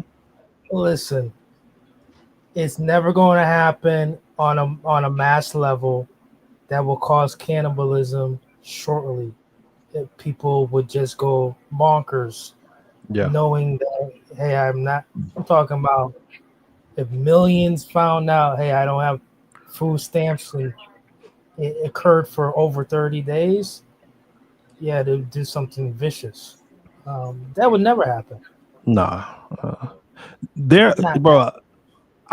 I probably would say that there's nobody that. Well, okay, I'm not gonna say nobody, but there aren't very many people in America who are just like starving, like who cannot find nothing to eat. Like this, bro. There is food everywhere in America.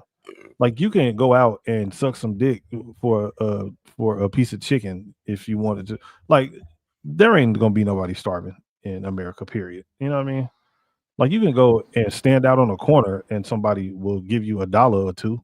You know what I'm saying? Like, yeah, there will never be mass starvation. I would in say America. this is that you know what there is like the thing called the food banks. Yeah, like food banks. So you know, Like, if you're gonna just eat some, Well, we hear this is that hysteria part every damn year. They like to.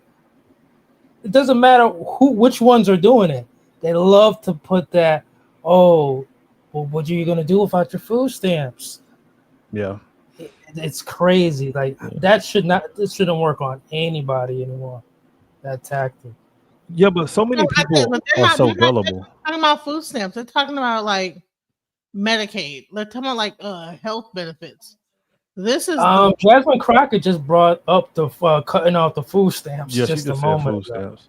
Yeah. Yeah, I mean, she said that. Okay, maybe I missed yeah. it. Yeah, I mean, it's all bullshit, man. And I can't believe that people like you got people out here who actually believe everything that this woman says, which is crazy to me. Like the amount of people out here who honestly believe that politicians like that they don't tell any lies at all. Like they just believe whatever. It's crazy. Like, and me myself, I am a Donald Trump supporter, but I don't believe everything that this nigga says, you know. And I also do not agree with everything that Donald Trump does. But I mean, I don't know, man. I just don't understand some people. It's that simple. Yeah. It's that's same with me. You know, like I'm going with what I think makes sense, and I'm going with what I believe does stir up the pot and will bring a great result in the end. Yeah. I understand the chaos. However, we all have some goofies around us that want to egg us to do a little bit more. And he has those goofies around him. They're like, hey man, you're not doing enough. You got to do more on this. It is what it is. You know, if you're in the person's eardrum, they may end up doing something. You know, but at the end of the day, I don't think the Democrats have anyone's best interest. Okay. So I want to play. Let me show you this. Okay, here we go.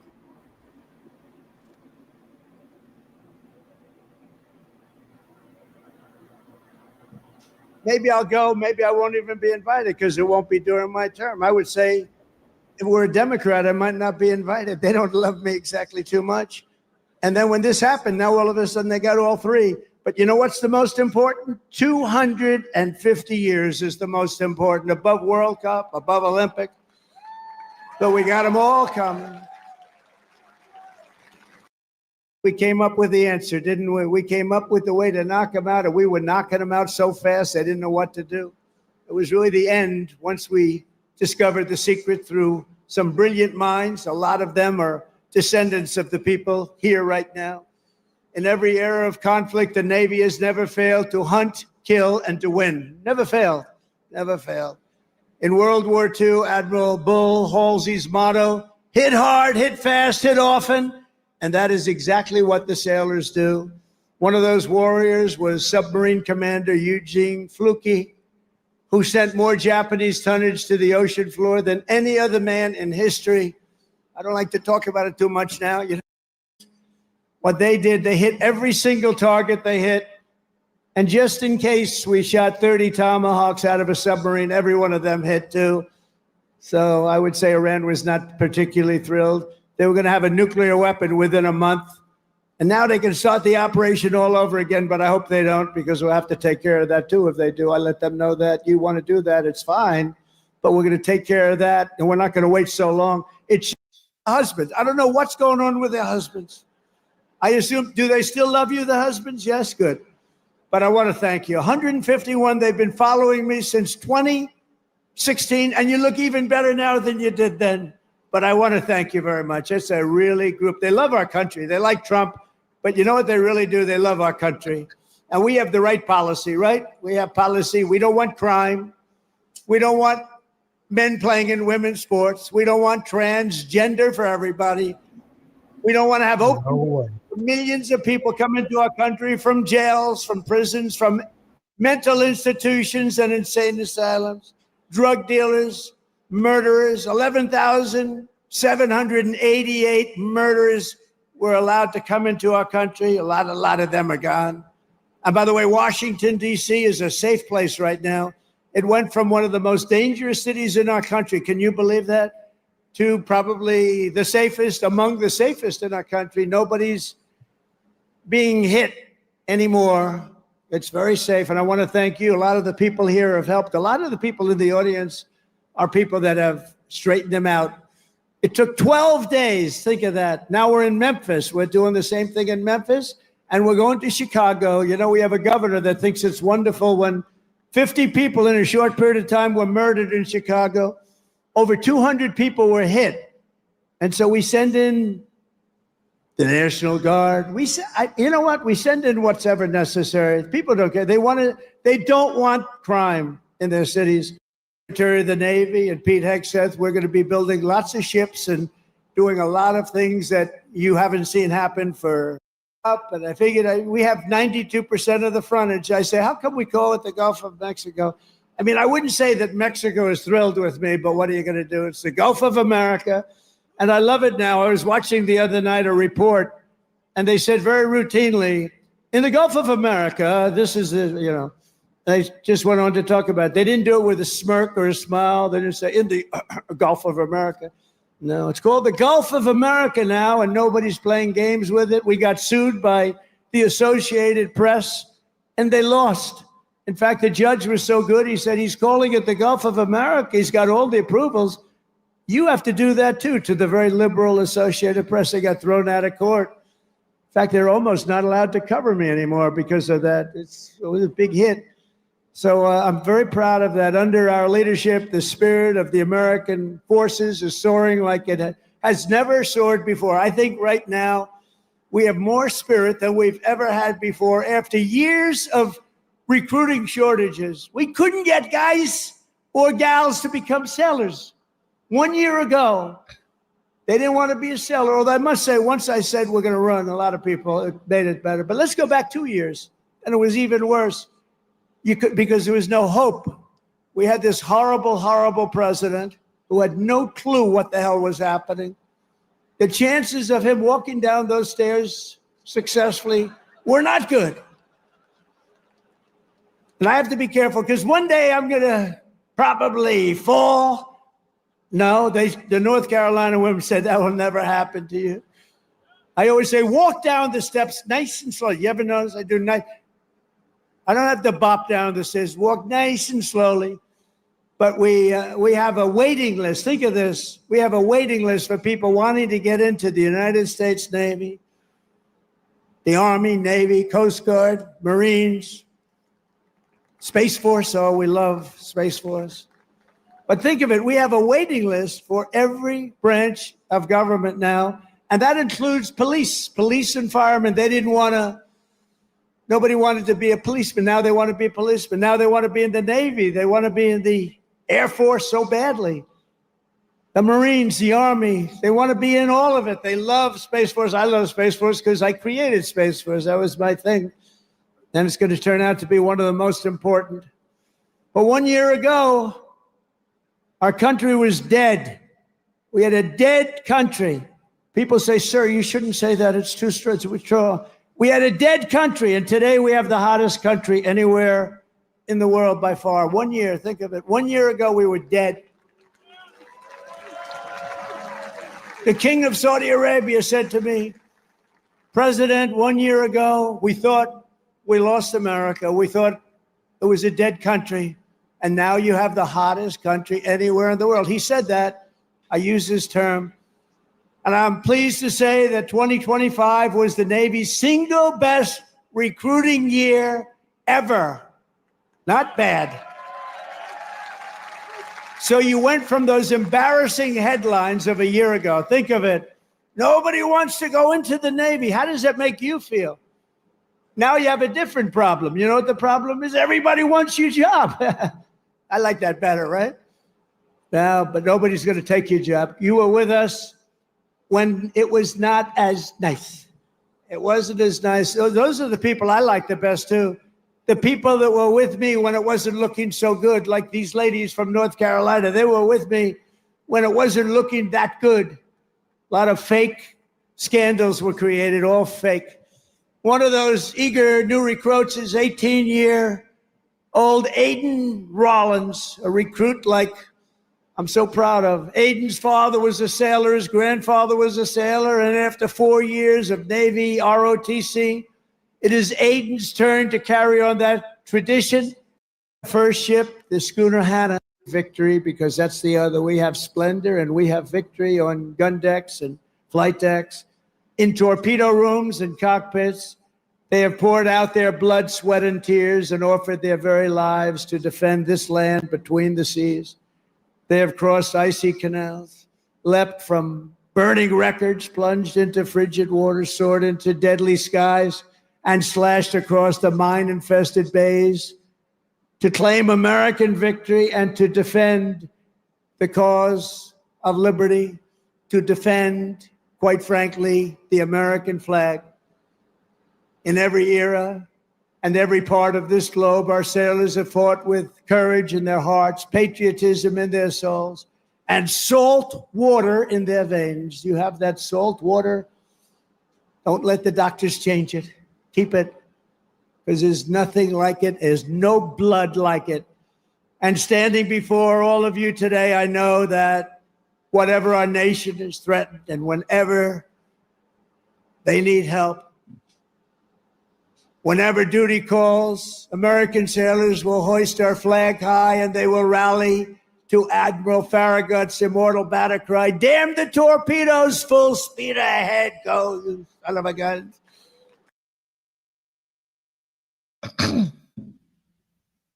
So what's your thought about that speech? I mean, since I'm on the panel, I didn't think too much of it. I mean, I seen clips of it the other day, like glances.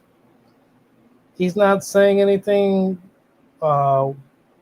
virtual signaling on some insidious type of stuff. I don't see anything wrong. Yeah, I mean, I know, listen, at the end of the day, the DSM-6, the statistic manual, the diagnostic manual statistics of mental health, when the new one releases soon enough, there's going to be a few more diagnoses that are going to be up in there. And Trump derangement is one of them. It's just the way it is. There are people who are nuts. I don't even understand. Like, it doesn't make any sense. But hey, I mean, this type of is super necessary that people need to get more clearer information, like people's belief systems. What are they really aligned with? Are your politicians, are they speaking normally, clear, with common sense? or they're babbling with word salad and saying all types of mumbo jumbo, being evasive. This is just weird. I could never trust. I would never trust a man wearing a woman's dress, driving my kids to school on a school bus. Just like I would never trust any woman trying to lead me who never wears a summer dress, ever.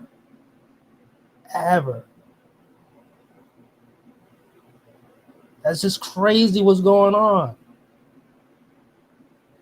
I would never, why would I ever want to vote for some woman who doesn't have her own children and is afraid to admit her real ethnicity? Like, this is weird.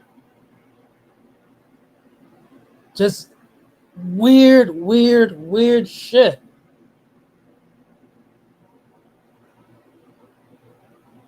I seen Joe Biden. I still want to know what that medication that they were shooting him up with. And after the war is over, because it was working for a little bit and then it phased off. But yeah, man, they had a whole bumbling dementia patient out there, man. And y'all still tripping. You're tripping on this. And yes, like I said about Sonia Massey, October 20th. They're saying that Trump is bumbling too, that he is also sounding like I'm not tripping on Trump. He's still clear-headed. Sonia Massey, October 20th, Chicago trial. That is the real detonator. All right, so we're gonna Y'all bozos are tripping on ICE and all this weird shit. Pay attention to that Sonia Massey, who got shot in her fucking head. Farrakhan and what he has to say about the situation. you rebuilt Germany and you rebuilt Japan, and the black man is here in America. That's old not shit, living in a bro. decent house without a job, his children destroyed. Figure it out. You gotta be sober to see the tricks that's going down to rob you of your future, black man and woman. We fought in Vietnam and in Korea. Figure it out. What is Martin Luther King's life worth to us? Figure it out. What are our leaders' lives and black organizations destroyed by government policy? Figure it out. And when you lay down what you owe us the whole damn country, and we're not asking for that. Yeah, but y'all goofies keep on saying, oh yeah, man, they're gonna end up starving you. Fuck you, you coward. Never gonna starve. Welcome to the chat, Alameen. What are your thoughts? Alameen? Yeah, can you hear me? Yeah, I can. He'll work it. He see his mic. He gotta hit the allow button, the deny permission buttons. Alameen, can I hear? Go ahead, talk. Go ahead. Yeah, you hear me now? Yes, sir. Go ahead. Yeah, I was just saying that at times he could be a narcissist, because when you look up the definition for itself, regardless of what a narcissist is, just a person who, you know, is pretty much, you know, just talk about themselves, you know what I'm saying, and how good they are, how great they are, and everything like that. And if you look at someone, you know, like for example, when he was at the meeting with all the generals, and he was talking, he was, you know, talking about, you know, all about himself, you know what I'm saying, looking, you know, at himself, you know, talking about himself, and really it wasn't a good meeting, because he was lifting himself so much high and so high up that he put a lot of generals down, and that's how a lot of generals felt like they was being put down or let down. You can tell at the UN convention at the UN when he was talking about going up the elevator, you know what I'm saying, and everything like that. You know, it definitely appeared, you know, like Trump. And then when he gave his speech, it definitely sounded like he was lifting himself up all about himself. And that's what I see going on, even with this shutdown. This shutdown, we got to look at the facts. You know, like what is it that is stopping the shutdown from going through? I won't say going through, but what would make it have to, you know, what would make it end? What we could do to end the shutdown? And you look at the healthcare for a lot of people, and then you take the healthcare from a lot of people to replace it with making terrorists and billionaires much more richer. Then, you know, you're gonna have, you know, good people that's working for you that's gonna be like, hey, you know what I'm saying, hold up. The only reason why we having this shutdown is because of healthcare. And that's pretty much what it is. You know what I'm saying? The healthcare. So I look at it like this. What kind of government do we have that is spending a lot of the money on military, a lot of the money on ICE, you know, a lot of money on everything except healthcare? And so, if you know it or not, Trump, and I don't even look at it like Republican or Democrat. I just stopped saying that. I say people, because that's what it really boils down to at the end of the day. And when you got people that want to stop Medicaid, you're talking about a whole lot of families that's going to be in trouble. So that's how I look at it. So you got one people that don't want to stop the Medicaid and lower their health costs, and then you got people that want to end Medicaid and raise up the speaking today are making your heart sink? Go ahead. Oh no, I'm through. Yeah, but that's my point. Thank you, sir. I appreciate it.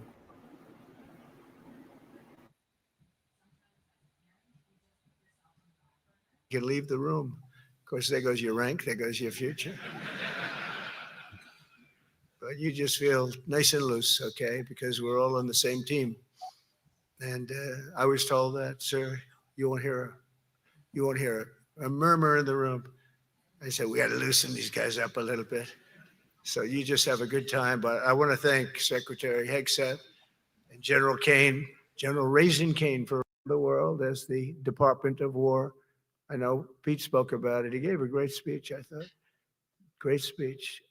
I don't want him to get so good. I hate that. You know, no, I hate it. I almost fired him. I said, you can't, I don't want to go on after that. No, he gave a great speech, but he talked about Department of War. We were sitting there. I said, didn't it used to be called the Department of War? And he goes, yes, sir. They changed it like in the early 50s. So we won the First World War. We won the Second World War. We won everything in between and everything before that. We only won. And then we went in a way woke. That was probably the first sign of wokeness. And we changed it to defense instead of war. And I said, what do you think? How do you think if we changed it back? Would that be a nice idea? And Pete loved it immediately. Some people thought about it. You know, they gave it a little thought. But in the end, we did it. And I have to be honest, it's so popular. I thought it would be met with fury on the left, but they're sort of giving up. I must be honest with you. They've had it. They've had it with Trump. They've been after me for so many years now. Here we are. Here we are. Come to the White House anytime you'd like. No, they've given up. They're bad, a lot of bad people. But but all over that's been so popular. It's been very popular. I really thought that we were going to have to sort of fight it through. There's been no fight. There's been no fight. Like what I called the Gulf of America, the Gulf of America, because to me it was always the Gulf of America. I could never understand. We have 92% of the frontage, and for years, actually 350 years, they were there before us. It was called the Gulf of Mexico. I just had this idea. I'm looking at a map. I'm saying, we have most of the frontage. Why is it Gulf of Mexico? Why isn't it the Gulf of America? And I made the change, and it went smoothly. I mean, we had a couple of fake news outlets that refused to make the change. And then one of them, AP, took us to court, and we won. And the judge, who was a somewhat liberal judge, said, the name is the Gulf of America, because AP refused to call it the Gulf of America. They wrote, they're not a good outfit, by the way. They call it the Gulf of Mexico. I said, no, the Gulf of America is the name. And the judge actually said that, in fact, you can't even go into the room because what you're doing is not appropriate. The name is the Gulf of America. Google Maps changed the name. Everybody did, but AP wouldn't. And then we won in court. How about that? Isn't that so cool? The Secretary Hegseth beautifully described the name change reflects far more than the shift in branding. It's really a historic reassertion of our purpose and our identity and our pride. That's when we go with the word war.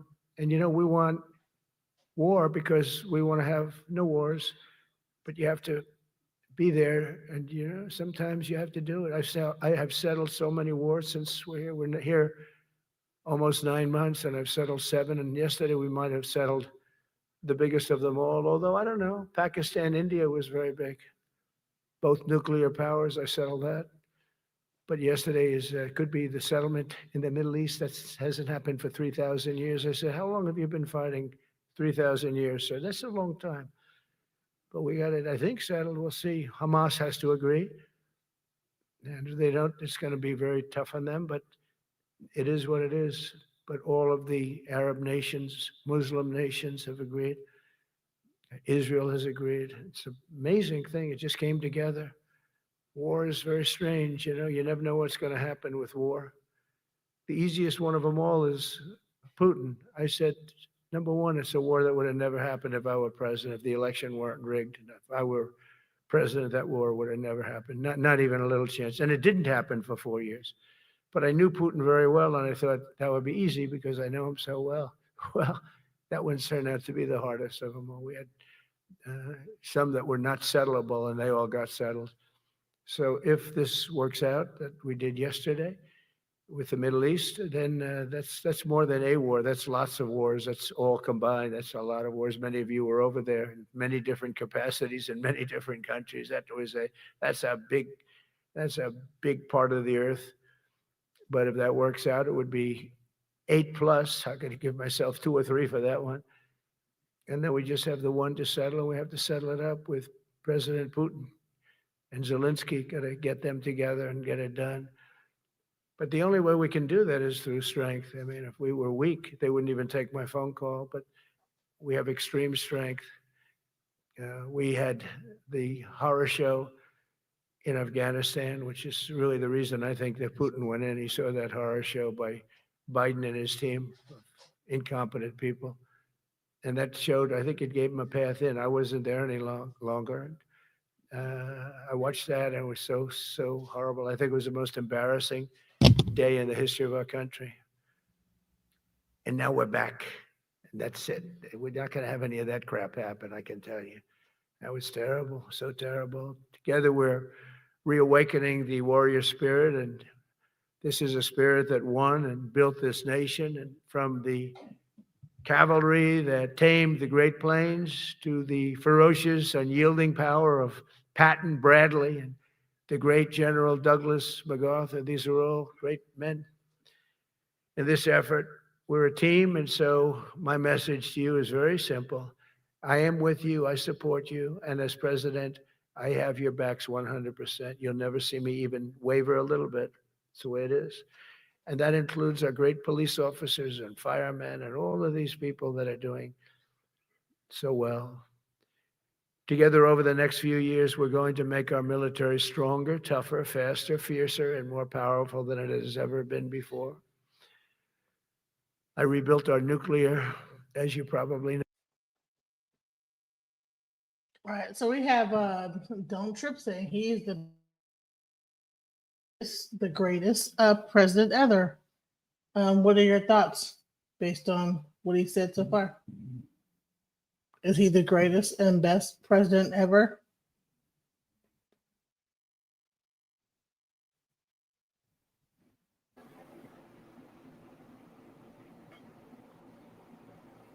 Reverend Greenback, is he like the best, the greatest president ever? Without a doubt. Okay, let's go. Something. I love it. And the people we put in there were good. I got that right. We put in great people initially, and we've really dominated. We really dominate in that sphere now. We're way behind China and Russia, and now we dominate. Space Force turned out to be a very important thing. I said from the beginning, you know, when Biden came into office, he wanted to terminate it. He said, and this thing called Space Force, so we could get rid of that. And he got hammered by the people in this room for even suggesting it, because it's very important, one of the most important. And as time goes by, it'll get more and more important. But we're now at 106% of our recruiting targets for the year, and that's the best in far more than a generation. And for the Marines, morale is so strong that the Marine Corps will meet its 2026 retention targets before the end of October, which never happens. And that's the earliest it's ever happened in the history of our country.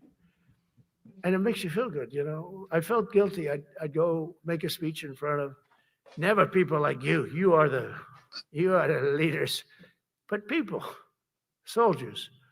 And I felt embarrassed because there'd be stories about, you know, we couldn't fill up our Army, Navy, Air Force. We couldn't fill them up. And it was headlines. It was during Biden's 4 years. The auto pen, I call them the auto pen.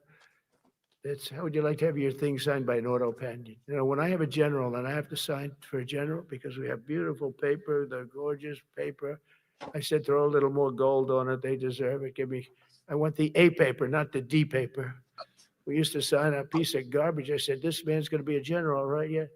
I don't want to use this. I want to use the big, beautiful, firm paper. I want to use the real gold writing when you talk about the position, and they're beautiful. And, but how would you like to have that where some kid sitting in the back office is having it signed with an auto pen? I thought about it, and I thought about you people first, admirals, generals. I said, somebody works his whole life. He gets into maybe the academies or wherever, but however you got there, and you go through years However you of got work, there. and now you I'm become crazy. an admiral or a general, However or you whatever. got there. And when you do, the President of the United States signs your commission, as you know, and that commission is beautifully displayed. And I sign it. Actually, I love my signature. I really do. Everyone loves my signature. But I signed it very proudly. And I always think to myself, how can you have an auto pen sign this? It's just so disrespectful. To me, it's just totally disrespectful. And it turned out that almost everything he did was signed by auto pen, except for when he gave his son, Hunter, pardon. He signed that one. And that's actually the worst signature I've ever seen. That was the auto pen looks much better. But as leaders, our commitment to every patriot who put on the uniform is to ensure that American military remains the most lethal and dominant on the planet, not merely for a few years, but for the decades and generations to come, for centuries. So do you think that he is trying to be a dictator? Based on what you've heard so far, do you think this is like a person that's trying to be a dictator, or do you think that he's just... Yeah, I really do, because if you look at what Stalin did, and when you take a look at what Hitler did, and then you take a look at what Putin is doing, that's the same thing that Trump is doing right now. Anybody that sit there and deny it really just have to take a look at the whole system and take a look at themselves, because it's just like it. I mean, you can't pull away from it. I mean, he's doing exactly what they are doing. He's doing exactly what Hitler did. He's doing exactly. And then you know what's so funny about this is that Where are the trains dragging people out their houses? Let's be exactly real. Just, no, where are the trains dragging people being dragged out their houses and put on trains? I'm talking about. Well, it might not be no train. It might not be a train that they're getting put on, but they're getting put out their homes. Where are the people? You see what they did to the Chicago apartment when they came in? They weren't Americans, bro, and you know this. They put they personal things out in the hallway with everybody personal things. That's not America. Them folks weren't Americans, bro. Yeah, you have some American people that stayed there. Most You did. dangerous city. CBS's Usher Qureshi is there for us tonight with new reporting on the growing tensions. For weeks now, armed federal agents, some in full tactical gear, have been patrolling downtown Chicago, and new clashes have broken out mostly outside the suburban ICE facility, but also spilling into neighborhoods, hospitals, even outside schools. Operation Midway Blitz, as it's been called, has turned more aggressive, with ICE agents conducting overnight raids of apartments, leaving residents shaken in many cases. Each weekend, protesters have taken to the streets, and confrontations with ICE agents, some in masks, have become more intense with the use of tear gas, pepper balls, and rubber bullets. Federal officials say it's ICE agents who are under attack, both physically and through doxing, having their personal information published online. President Trump says National Guardsmen are now needed to protect federal facilities and personnel. But Senator Tammy Duckworth told Face the Nation's Margaret Brennan it's the president who has instigated this. It's a misuse of the National Guard. They're not needed in this particular role. If President Trump really wanted to fight crime, then maybe he should stop defunding the police. The president has called Chicago a hellhole in need of intervention. But despite the administration's claims of a city in crisis, a CBS News and data analysis shows the opposite. Going back 6 decades, this summer was one of Chicago's least violent in 24 years, with crime down 20% compared to last year. And Jerika, for many here, the question is whether this is really about public safety or politics. Okay, so now say what you're going to say, Reverend Ray. Again, a dictator doesn't have to keep on going and trying to negotiate with opposition. A dictator gets what they want done effectively. Their opposition get thrown into jail. They get sent onto those trains and shipped out. We know this. I want y'all to stop playing with these words, these colorful words, thinking it's cute. Y'all don't know what the fuck you're talking about. Reporting live from Hyper's Club in Atlanta for Hype Plus. Okay. Well, I put it like this here. Like I said again, they might not have no trains to go on to ship them out, but they are putting people out of their homes. And all of those people that you're talking about, you're saying they're illegals. Illegals? They're not just illegal, sir. They're not just illegal. They're not just illegal. Just illegal, sir. See. If they were, Tell me where the Americans are getting pulled out their home, bro. They did pull Americans. I want to see the footage of the Americans and American babies saying, "Don't." I want to see it now. God damn it! Quit lying. You know what? Can so you want to see it to believe it? That's the type of person that you are. Well, you got to see it. It's just what it is. Y'all be doing this show and prove it. Stop letting media put that false narrative in your head that somebody coming for you, because they not. Exactly. You was born here. You was born on this land. A few days ago, we reported on ICE agents swooping in on an apartment complex located in South Shore, Chicago. According to reports, the raid would focus on Venezuelan gang members and illegal immigrants who lived in the apartment. Now, what will also be reported is that Black American citizens and children would be detained in the middle of the night, a part of the raid. Now, this has Fucking caused lie. concerns across the internet and other media outlets following the story. Now, when it comes specifically to Black Americans being detained during this raid, fellow Black online users were going to express their fears of being ICE's next target. Across social He's not media and from this sites like fucking TikTok. country. Is chubby cheek looking gay as fuck. What? Look at him. Look at him. He's not from this fucking country. Looking Are with you his chubby kidding gay me? cheeks. Are you kidding me? You don't know whether he's Look from at this dude right here. what? So You so see the you sassiness in his eyes. God damn it. man, you just trying to like try to say some stupid shit though. I'm just speaking on manhood. Like, Several you would can see react to the twinkle in news his of Black eyes. people being held for hours by ICE agents. Y'all know what's next, right? There's going to be white American citizens who are asking Black American citizens for their papers, for their proof of citizenship. I wish I was being hyperbolic. I wish I was joking, but this is exactly where we're going. We're going to a place where a white boy feels he has permission, not feels he has permission, will actually have permission from the federal government to ask you for your papers. I keep saying that immigrant issues are Black people's issue, and y'all keep pushing back, but I don't think y'all are hearing me or understand what I'm saying. I'm saying is they're going to use ICE to eventually harass us the way that they're harassing immigrant communities, not only ICE, but every federal agent, right? And we got to a point where you don't even have to be like a trained federal agent. They're literally just giving any white boy who wants to harass immigrants a job. But they're going to take it a step further, and they're going to give people permission to ask for other people's proof of residency. Now, surprisingly, despite the concerns that some felt about ICE targeting Blacks in Chicago, some Black Chicago residents are pushing back on these rumors, even thanking Trump and ICE's actions to clean up their neighborhood. At this point, y'all have really pissed me off, especially you so-called influencers who are taking parts of stories coming out of Chicago and using it for fucking clickbait and engagement. Mhm. Now, I have been urging my people here to pause so that they can process things. Y'all talking about them coming down on that building out south. Whole time, that building used to be predominantly Black.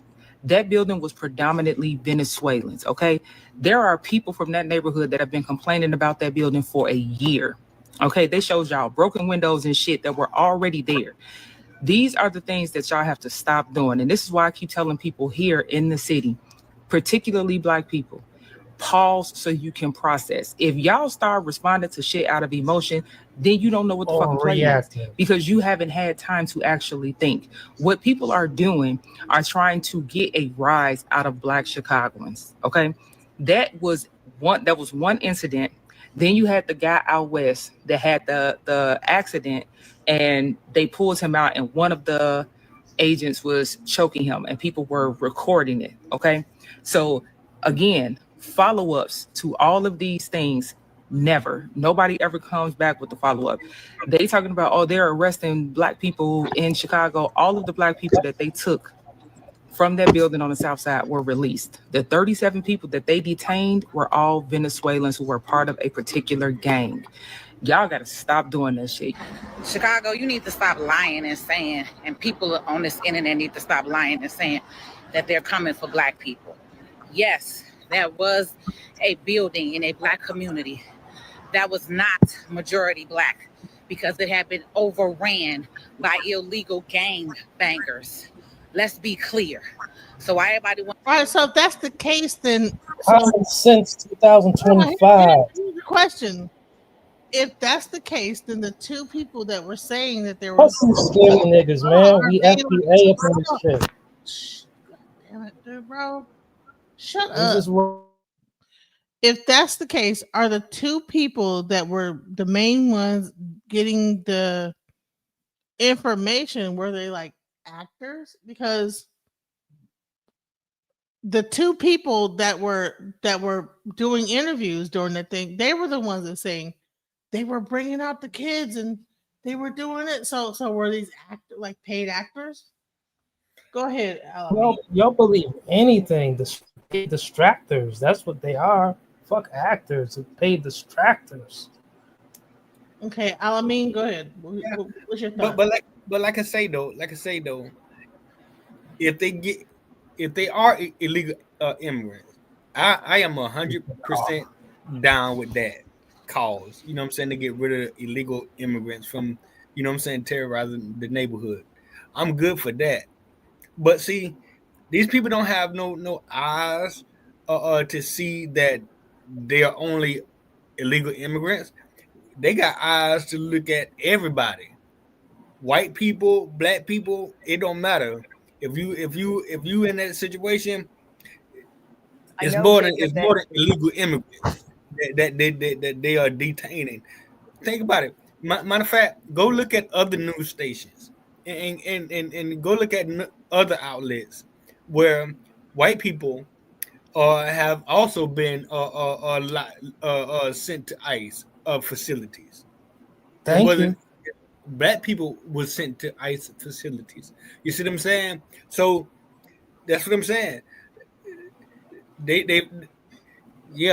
It's like Don't let them media blow smoke You up just our got some new asses. information about an ICE arrest. What can you tell us? We gotta quit allowing media Chris, as to blow we, smoke up our watch the asses. deployment eventually of the National Guard here to the streets, and 2 Texas officials have told us at MSNBC that the Texas National Guard is here now in Chicago.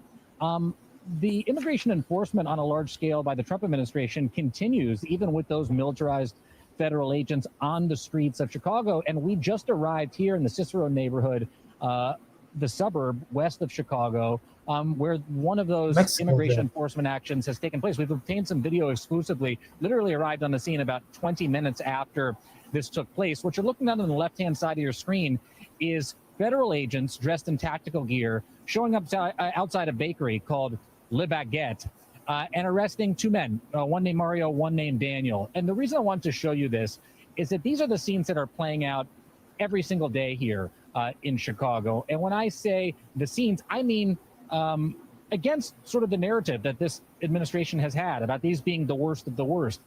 Come with me. I want to show you something. This is the bakery itself, and this is where it all played out. These agents evidently rolled up on this bakery. These 2 coffee cups that are right here on the street right now are the 2 men's coffee cups. Connor, dip the camera down a little bit more so we can see them.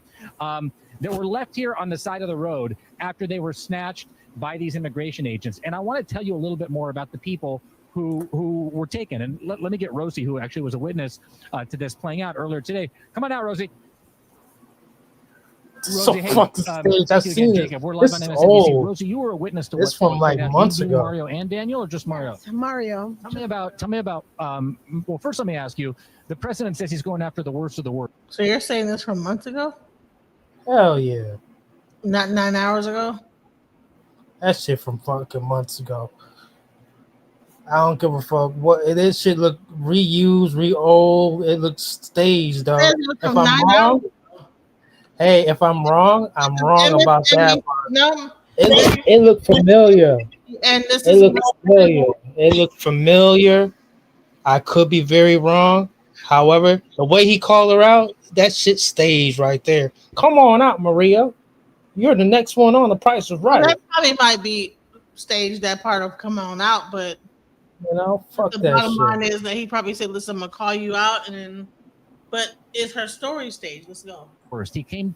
Their agents came to a large Latino neighborhood. 90% of the people in Cicero are Latino. Is this a dangerous neighborhood? Are there murderers that you see on these streets? No, not at all. They're good people. I was very concerned. I was so nervous that I started filming, and they were just drinking coffee. And Don Mario just got out of the hospital. He's very ill. Good people, no criminals. They're very good people. The video that we're showing is video that you took. Yes. You saw the agents take the gentleman when they were inside. Let's just go and show everybody. Come with me, Rosie. So this is the bakery here. The gentlemen were on the inside of the bakery. They were just getting a cup of coffee before going to work. Is that what was happening? And so you saw them being taken by the agents, and these were their coffee cups? Coffee cups. Yeah, they were inside the bakery when they came inside to get them. Tell me about. Come with me over here, just so we can step out a little bit. Tell me about these men. who were they? You said Mario was sick and just got out of the hospital after 7 months. Yeah, Mario has been a customer for a few years, and he's the husband of Lorena, the lady in charge of the bakery. Wonderful people, like no criminals at all, nothing. And now they've been taken by immigration agents. Yeah, and he's ill. He needs his medication, and I'm concerned now. Lorena's concerned too. When they say the worst of the worst, is that who they picked up? No, they're hardworking men. Like, no, they were just drinking coffee. Not at all. It's really nice to meet you. I'm sorry that Hardworking this has myths. happened in your neighborhood. I appreciate it. Thank you. Hardworking Thank you. immigrant. Anything else that you want to say? No. I'll come and talk to you in a little bit. Thanks, Rosie. Jacob, can I interrupt Chris, and ask again. her? Because the question is, were there hardworking men? Because if it's about criminals that are coming into America and they're trying Man, they're illegal. Time to go. You think they just picked them up because they were just nice guys and and they were Americans? No, they were illegal. Don't give a fuck if they were gang banging or not. They're illegal. That's all it takes. Get your mind right. Why do you think that we can give this harsh criticism to illegal? Right? They're illegal, so fuck them. They're illegal. It's time And to at go. one You know what? point, they were telling us that we were illegal. At one point, they were no. When? What? What are you talking about, sis? No, at My one folks point, was they were never. telling us that we My could. folks was never illegal. Cut it out, bro. No, honey. At one point, they were saying that. Man, immigrants and black Black You're Americans interrupting aren't me. the same. We're not the same. Yes, We're not the same. Alameen, are you aware of the whole aspect of at one point, Black Americans, when slavery ended, we were considered whatever we were doing. If we're hanging out, doing this, it was considered illegal, and then they was rounding us up the same way they're doing this. To this very day, cut it out, bro.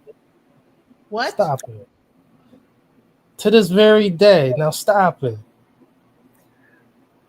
We not the same, bro. So, what are you saying? Go back to their countries and be hardworking there. Fuck out of here. They didn't build this country from the ground up. They're not hardworking at all. It's a myth.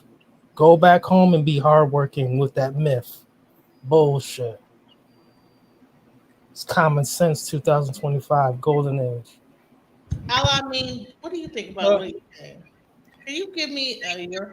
Why I've argued with this guy, and I'm like, dude, I don't even have the energy. Alameen, can you tell me what you think about what he's saying? No, it's just that what you're saying is that we was called illegal immigrants. We wouldn't particularly call, that in the same way that America is getting illegal immigrants out of here now, but the names that they had for us, you see what I'm saying? Take immigrant off, but illegal. Former slave, they call us former slave. They call it, Animal, nigga, monkey. These people got it good. These people have it fucking good. The fuck you talking about? These people have it fucking good. They're not hiding any. They're not hiding any. They're not hiding any shitholes. Like just being mean to them and being like fuck them and Being mean. We're not being fucking pussy for them either. We're not kissing their ass. Time to go back home. It'd be interesting in their ecosystem where they're from, with their rich, beautiful cultures and their vibrant foods and songs that I've heard so much about because they keep on bragging about it, but they're over here in my face bragging about. It'd be interesting if I could go over there illegally and get everything that they're getting right here and have no fuck, man, get the fuck out of here. But look at this though. Look at this though. What I think I'm a real American. About is that look at this now. Now this shutdown that's going on in America, right? Keep that shit shut down. Now, watch how this shutdown is a lie, and all the things that they're doing is a lie. First of all, they say, with the Democrats, they want to give health care to illegal immigrants, right? But yet, though, Right. look at how ICE is treating illegal immigrants in this country right now. So why is this shutdown going on when illegal immigrants are getting locked up? It's not. See what I'm saying? The There are shutdown is pawns in going this on game. because they I'm telling want you, look, there are they want pawns in $2 this billion game. worth of they want $2 billion in the equivalent to cover insurance for all the illegal aliens. That's a lie. How you gonna put money or give money to illegal immigrants and you're getting them out of this country? It don't make no sense. Come on, You're not getting what the shutdown's about. Use your mind. $2 billion worth of insurance coverage to cover illegals. Just How like can you they were cover doing- illegals if they're like getting kicked out, bro? You don't listen. You're just rambling. $2 billion. Use your mind and Sir, see that. listen, sir, you're just wanting to ramble. How can you give $2 million a billion right. money It's to immigrants that are getting kicked out? That's It's a lie. bullshit. It's a That's lie. right. How you gonna give $2 million or $2 billion to somebody, but yet you kicking them out the country? It's a lie. That right there was a lie. That statement that The they Democrats are asking for $2 billion. Bro, Who are the illegal immigrants? Rambling. You are as much as you say that. Listen to what Jasmine Crockett just said. Man, but Play you're it not back. You're not listening. You're not getting it. You're denying that. You're not listening to what Alameen is bringing to the point. He's saying is that if they are kicking out people, immigrants at like Lord knows how much the amount is, then that number of 2 million is not even a number. Yeah, they 2 lied. billion? It's a lie. It's a fucking Yeah, it's a lie. lie. It's a lie. That's not a lie. That's what you Jasmine act Crockett like was that's doing. Okay, you act, all right. So listen. I'm gonna listen. you act like that's 100 billion. I'm going to let Alameen do the math, and then I want you to counter his math because I think that he's on something. No matter how much it is, I'm telling you, a Jasmine Crockett was telling you that it's a lie. That's what the Republicans are trying to do, are trying to make the shutdown about. Them giving over $200 billion to the illegal immigrants. How you gonna give the illegal immigrants $2 billion, but yet though you turn around and you kicking them out the country every day? It don't make sense. Matter of fact, since they are doing that now, getting rid of the illegal immigrants, then where they gonna get the money from? So that's a lie. The Democrats don't want to give no $2 billion to illegal immigrants. See, They don't want to give it to Americans. See, you're not getting it. They were covering up until last year. They were covering illegal immigrants, everything, billions and billions and billions and billions of dollars. All they're asking now is for $2 billion to cover the rest of the It's not illegals. last year no more, sir. I know, right? Right. It's a new year. It's a better year, and they're asking, and Trump administration and the rest of the Americans are saying, "Fuck no, shut this shit down." So that's where I jump in that and say, hey, you're not trying to take $2 billion away from illegal immigrants. That's a lie. What you're doing is you're taking away $2 billion from citizens that are disabled, that need the health care, that need these things. You see what I'm saying? We are the American. We're gonna have the health care. No, we're All right? not. We're not illegals, you know. No, we're not. Don't you know We're shutting this down so they shutting don't down- get this shutting motherfucking down shit. nursery homes. They shutting down nursery homes, putting people out of This nursery nursing homes. homes been shutting down, man, because of Biden administration. It's shutting down faster. I don't give a fuck if we're shutting down faster or not. They've been shutting down. That whole No, last listen. 4 If years was wrong, listen, man. listen, no, because if you can't go to the government and get like the different grants to run your your nursing home, who's going to pay for the homeless shelters? The Do nursing you home. understand what happened the pandemic? Man, stop this weird stuff that y'all talking about, What man. are you We're saying? talking about right now in No, I think what you're talking about. 2025. I think In 2000, you're not agreeing, and everybody trusts their own, but it's like what I hear from out of your mouth. I'm hearing some weird stuff. I'm hearing a person who's talking about he loved Trump, and Trump is the greatest I of love all. America. Hey, that it's okay for you. You know what I'm saying? Yeah, You you know, love to feel that America, way. but you also love Trump But too. And but, you're but stop. because of, I love America. Do you hear me say Okay, that you love first? America, then you should like know that some of the policies that are going on right now is destroying America. There is no way that you're Trump gonna is the love America. boss of the United States, and guess what? For most of my life, I've never been too fond of most of my bosses. Who has? But I kind of like this boss. I like how he's getting shit Okay, done. so when someone says that as much as you love America, that the policies that he is doing and how he's doing it is actually not for America, it's destroying America. No, it's actually helping America. Cut it out. Explain how. Explain now, getting rid of these illegal immigrants so we can have a future for our children where we'll have so we can have social security benefits for our Sounds so children in the fucking future. childish, bro. but all Childish? Man, I love America. I love my children. I love the American people. What the I love hell all is I love what, all what is, demographics is of Americans. what does a You know? what is a person that's here mowing lawns, making their money straight up? How does that affect your social If they're security? here legally, that's cool. Just don't think I'm gonna How kiss is your that ass. affecting your social security benefits, sir? All these rising costs and tax foods from that man, ain't got that's nothing to do with y'all not immigrants. getting You're it, man. making up Stop being bullshit. You're just making up shit. soft, man. Stop being soft. Listen, America means I am race. If you spell it correctly, it means I am race.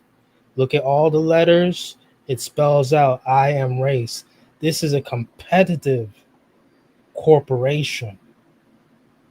Cut it out. if you don't get out of here like Cut it out. using We be getting hard again. We going hard again for this red, white, and blue. wow. We singing the Pledge of Allegiance in the class again for this red, white, and blue. Y'all gonna get real straight men again in your lives with this red, white, and blue shit. Now, I won't say singing your pledge allegiance in classroom. I won't put saying God's prayer over pledge allegiance at all, nowhere. So if they We're talking gonna about, get it all done, sir. We're gonna get it all done. but that's what I'm saying. See, and I understand your point. The Pledge of Allegiance. Say the Pledge of Allegiance. My country, 'tis a thee, sweet land of liberty. That's not the Pledge of Of thee I Allegiance. see. No. What is the Pledge of Allegiance?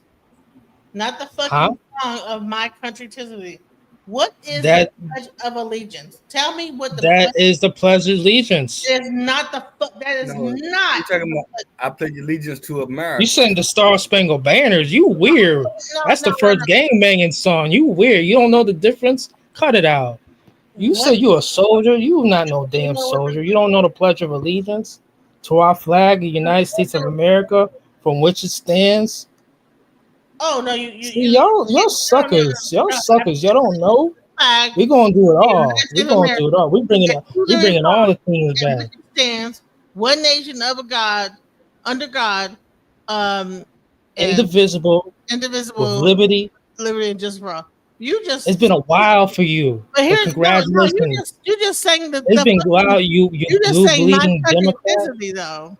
I know you asked hate you- America. Listen, when I asked you to tell me what the Pledge of Allegiance to the flag was, you saying my country physically. That's not the fucking Pledge of Allegiance to the flag. Hey, I'm doing it all. I'm doing it all. We need to bring it all back. Yeah, no, that's not what I asked you to do though. We bringing it all back.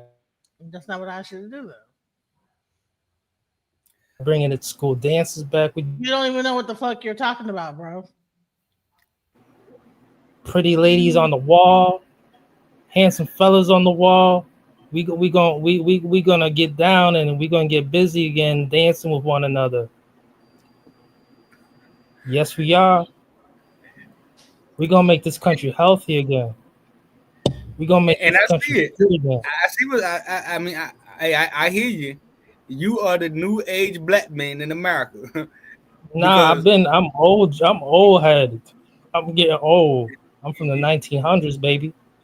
I'm from the 1900s. Well, you can be from the I 1900s, was but born in no damn 2000s. They call the new American, the new American, because what you're talking about is not it at all. Donald Trump is a dictator. He done changed all the laws. Matter of fact, let me ask you a question. Let me ask you a question. How Thank you, sir. many presidents that you know that went to Supreme Court so many times and was found guilty and still become your president? Now, I could tell you this one. but him. Uh, so he's the president. I mean, he's yeah, a there's been more than it was more than just him, but he's the first one that comes to my mind. He's a unique because case. that's the one you know. Because I don't know no other one. But so- see how I'm being honest? Yeah. It's just like that.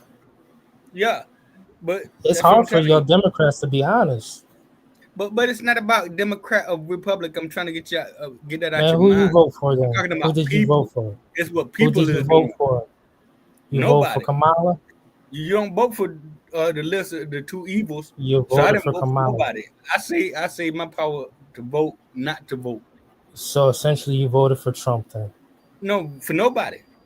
For nobody. Because if you didn't vote for nobody, if you didn't go out there voting and Trump won, you by your No, actions. he didn't the get my result vote. Let me was- just say that. Did he get my vote? No. Did Kamala get my vote? No. You don't vote for the two of the lesser evil. Think about it. Okay. CJJ Genesis, you got one. If he only voted for Kamala, if he only voted for Kamala, maybe she would have won. But he decided to stay at home. Me, Well, if I couldn't voted stay on for- the couch. I voted. I didn't I vote can't for stay on the couch. I couldn't let Kamala win. I had to yeah, get if her policy is I had to evil and stand up Donald for this Trump's country. policy is evil, you don't have to spend your vote on evil people. This man's not evil. I've been watching him since I'm a young kid, man. You've been watching Trump since you've been young. Yep. Yeah, on Been TV. watching- You was watching him on what's that damn TV show? The Greatest whatever the fuck it was. I was watching him on the Celebrity on the Apprentice, Wavy. You know, I didn't think too much of it, but it was a Watching him time on where, The yeah, Apprentice, it was right? a time where my family, I missed those days as a young kid, not paying for no food in the household at all, and yeah, we would sit down and we would watch those nighttime shows that were ridiculous. And those were some of the shows like Celebrity Apprentice. It was a good time at those And times. so you're like a fanboy. No, just keeping it 100. Even if his whatever, it's because like you saw him as a child, watched him rise up, and you're like a fan of him. No, you're not getting what I'm saying. I spoke on sentimental stuff. I shared the origins of how I know this person. I have watched him. I've observed Bro, you him. don't want to see him. But does that mean I'm gonna get on what my you're knees, saying and because what does you're that saying, mean I'm gonna get on my knees? Cut that bullshit out. you've been Never. on your knees the whole time sucking his dick. I'm not on my knees. You are like the biggest Trump dick I'm not sucker on I've my ever seen knees. in my life, bro. I've I never don't been care on my about knees. like. Listen, bottom line is you are sucking his cock so hard, and let me tell you, No, I'm always he does not give a hetero. fuck about I'm whether always loving woman. whether or not I you have always his love cock woman. I in your love a mouth. If clean his cock in your mouth, sister who's a he black does not woman. give a shit Got about what you're talking dark about. features, because I can't take anybody like Yeah, yo. whatever you're You saying, look, you too. I can't take you serious because you light skin. Can never take you I serious. can't take you serious because you're a cock sucking. I can't take you serious because you light I skin. can't take you serious because you are just got can't- gobbling Trump's balls in your throat, bro. I can't take you serious. I can't take a nigga that just I can't take you serious. guzzles another white man's dingling. I in can't his take throat. you serious. I can't take you serious either, sir. Nothing that you're saying that You're on my panel though. You're on my channel, so you can't take me serious, but you're still here. and And you you up, can't take me serious. Get the fuck about my channel though. and you're upset. And shut up. You upset. You like. Well, You will never be taken serious among the world of women.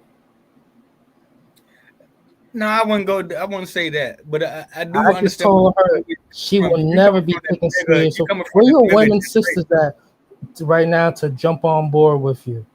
You just here with two men who Well, like I barely said- take you serious. We're the women who are the world who take you serious, sis. I don't give a fuck if no. Do I say do you got some a woman's titties in your mouth? I don't give a fuck what you have. I see you got like a I man. hope you have some type of company, but I guarantee you couldn't find even a woman to love you. You couldn't find a woman to cuddle with See, now, you. now Right we're now. jumping out. Now we're jumping out the case, talking. All right? and Don't back play and these games with me because of how I voted. You're not gonna shame me because of how I voted. But really, like, okay. bring it back to maturity. You know, I know you're a Mine- femcel. because I I know said- you're a femcel.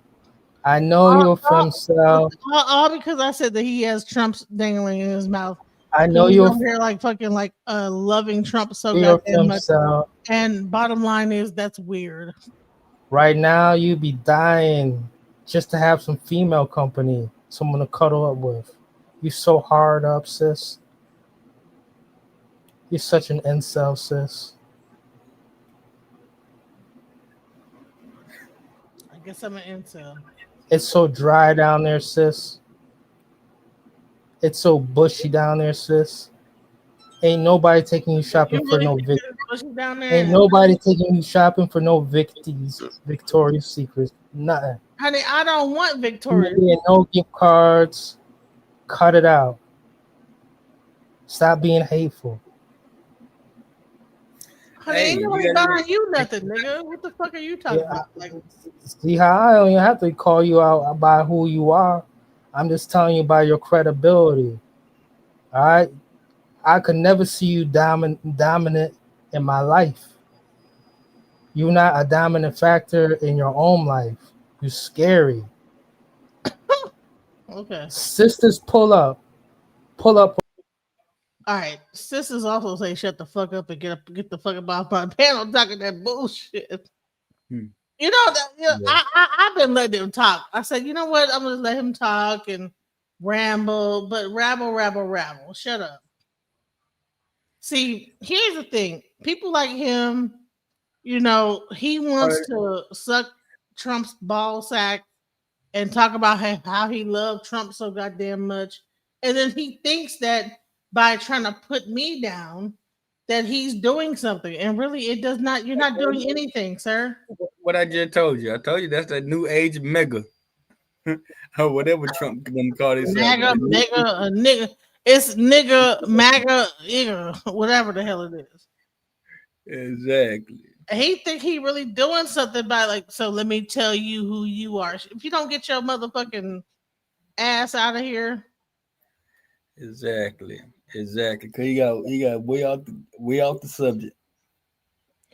Well, matter of fact, I mean, ain't they ignorant though that you can down your own sisters to lift up a man named Trump. Suck Trump's ass. Crazy. Tell me about how I'm like a nothing, but then suck Trump's ball sack out from the back, bro. That's crazy. How you gonna put He down? just telling how he loved Trump so goddamn much, but then try to like put me down and say you ain't shit. That's that new age MAGA. You a motherfucking gay ass nigga, bro.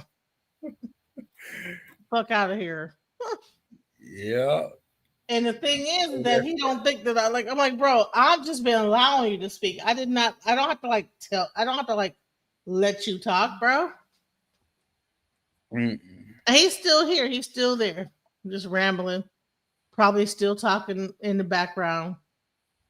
But no one can hear you, sir. No one can hear you.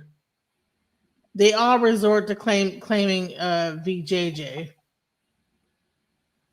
This must be him talking. He has so many different channels and pages and stuff.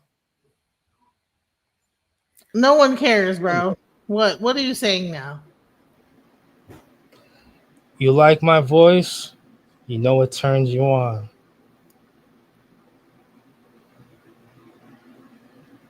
I'm not one of these sissy nice guys. Shut the fuck up.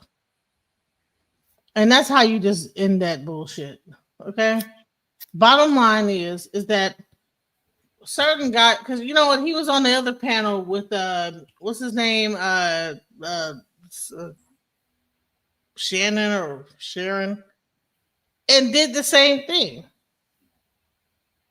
And they had to end the show with on his ass too. Because like, bro, what the fuck are you talking about? You're crazy. In his mind, he makes the perfect sense. But you're like not making no sense, sir. And I'm not like, at first I was gonna let you say something, but fuck that. I'm not gonna let you say nothing. Like I don't want to hear what you have to say. That's it. You're done. You know? That's wild. That's wild. But So let's like wrap this up. We talked about I was trying to finish up the whole thing with Jasmine Crockett and what she had to say. Well, here's the thing. The underlying Obama, point there is that I guess we understand from intelligence what Russia uh, said that they arrest had. Obama. And the important point here is that if they were trying to influence the election, as President Obama and James Clapper and John Brennan, everybody said they were doing in order to support Donald Trump's election, they would have released the most damning of that information, some of which I detailed here. You'll find the rest in the report prior to the election to help Donald Trump win. They specifically withheld what they had on her, the most damning information, because they thought that she would win the election. They had plans to release it just prior to her inauguration to, again, sow discord and chaos in America. And if I may, on Jeffrey Epstein, can you rule out that he was connected in some way to any kind of intelligence, either foreign or domestic? I haven't seen any evidence or information that reflects that.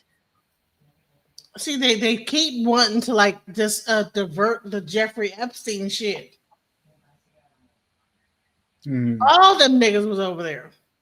Obama, Trump, whoever, they was all over there on some wild shit with the kids. Can't tell me. You know what I'm saying? Like, but you know, I don't know. I don't know whether or not that. I mean, he trying to flex his balls and everything, and say, "Oh yeah, you know what? I got arrested, so I'm gonna get you arrested, Obama." I don't know. All that though. Like they said the other day, the Princess Saudi Arabia name was on the list. Some other people on the. Honey, my grandpappy was probably on that damn list. I mean, everybody was on that list. But how you ain't gonna arrest them though, and they on the list? The list do no good if you ain't gonna arrest them. Because they all was complicit, or whatever the hell the name is. Mm-hmm. They were all a part of it.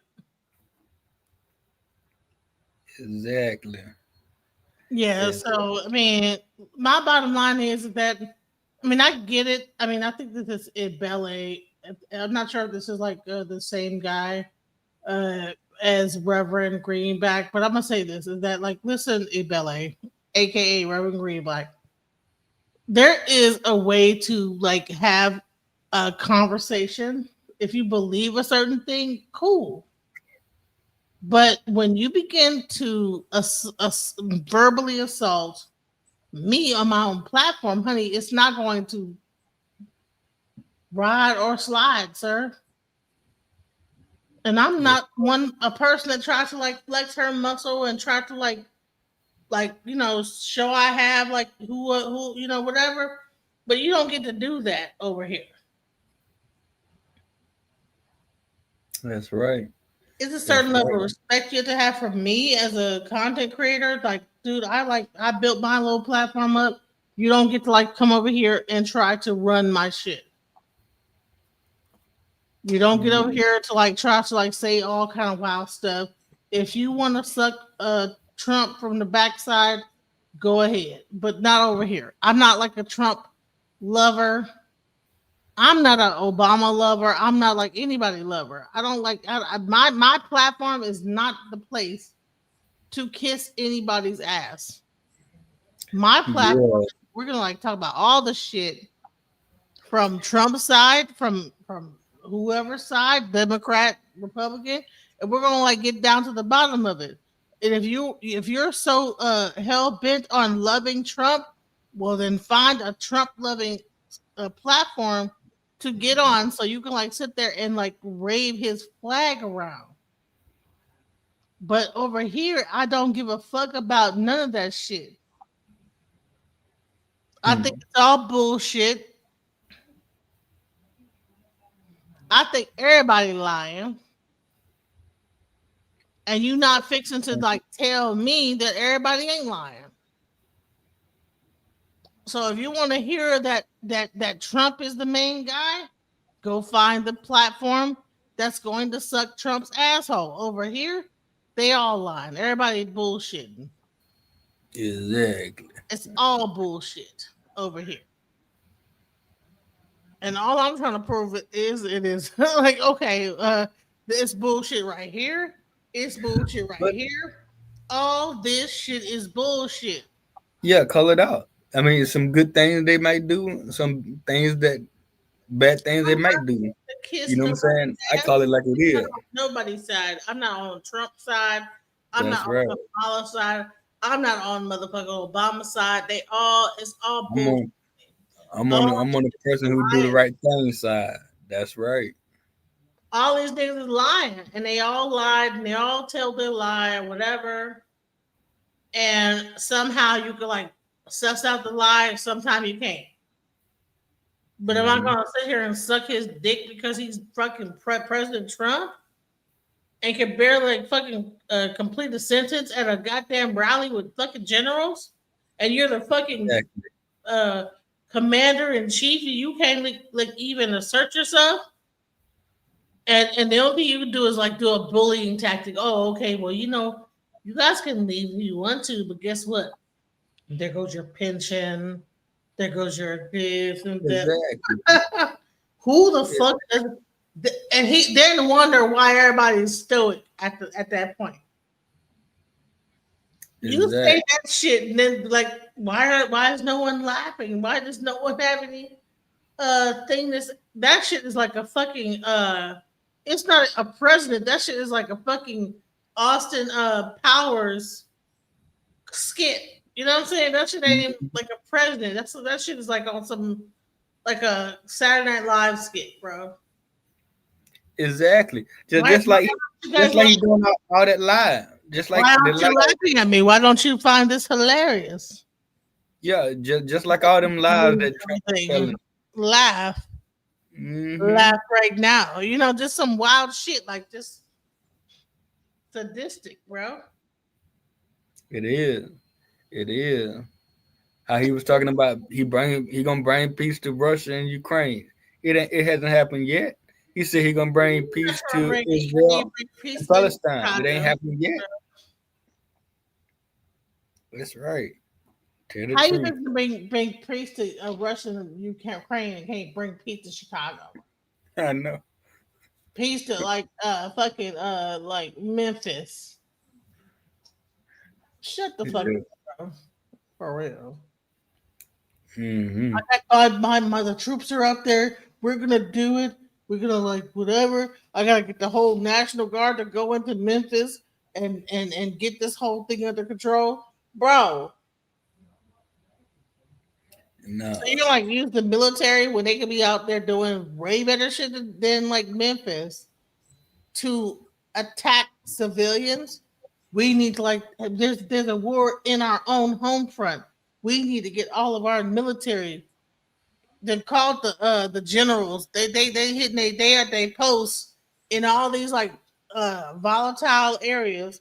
No, fuck that. Come to America so I can give you a speech on how we need to like be focusing on Chicago. If you don't get the fuck up out of here. Mm-hmm.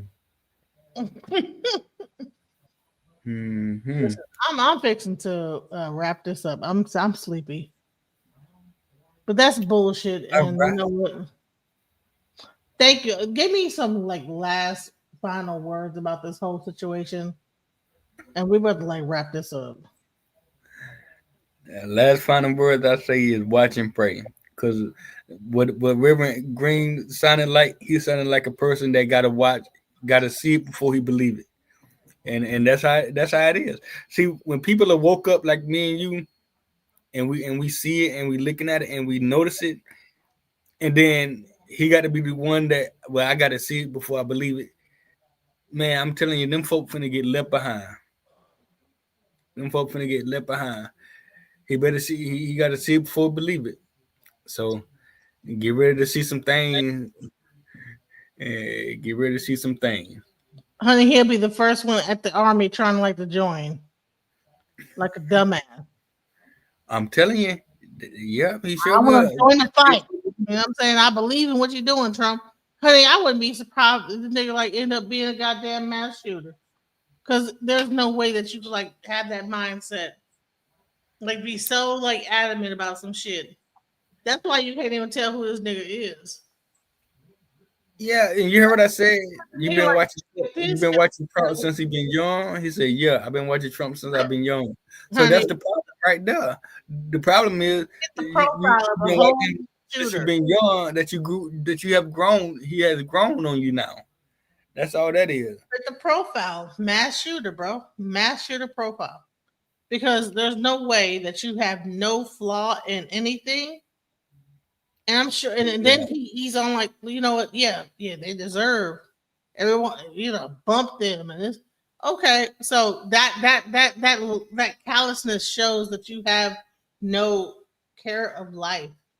So therefore, I would not find it an odd thing if you were to go out and do something wild like that. And all of these are, I would say this too, all them illegal aliens. A lot of them are only illegal because they visa or something has ran out. You know what I'm saying? They was in this country doing good. They was in this country working Man, let me hard. tell you something. It wasn't no such thing. The name visa, the word visa didn't even exist at a certain point. A green card probably had to be renewed. Green card didn't exist. Passport didn't exist. Border didn't exist. Mm-hmm. There was a time where they all was just free to like roam around this country. Same thing in Africa. But then you had colonizers come in and say, you know what? This is the border of this. You can't go past this level. That's it. You can't go here. You can't go there. And we see that's something. You know what? This is Africa, and this is Nigeria. This is Ghana. This is this. And you can't go into here's the cutoff. You can't go here. This is Ghana. And that is colonialism. That people coming into a place and telling you where you can and cannot go. Crazy. That's right. You're right. I live in Texas. Do you understand that Texas used to be a part of Mexico at some point? Mexico.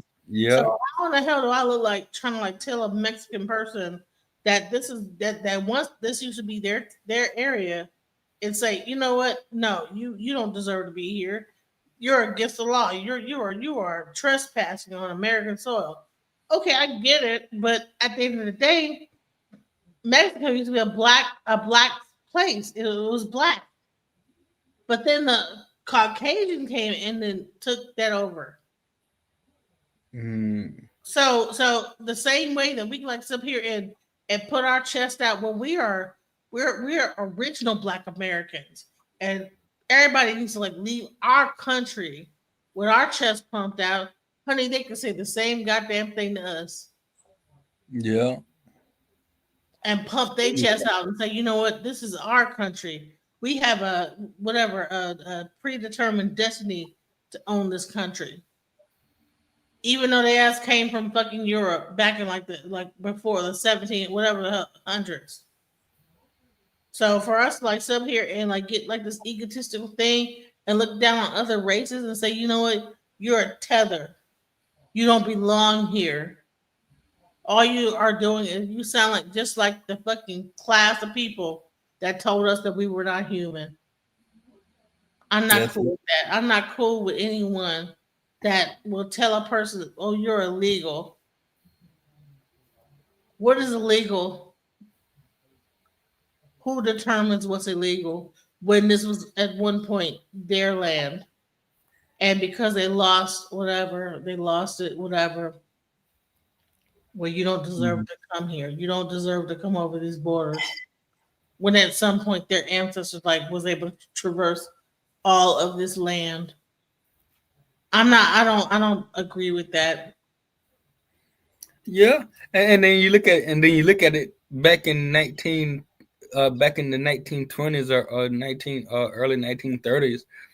You had all of those Italians coming over here. You had Yugoslavians, Slavians coming over here.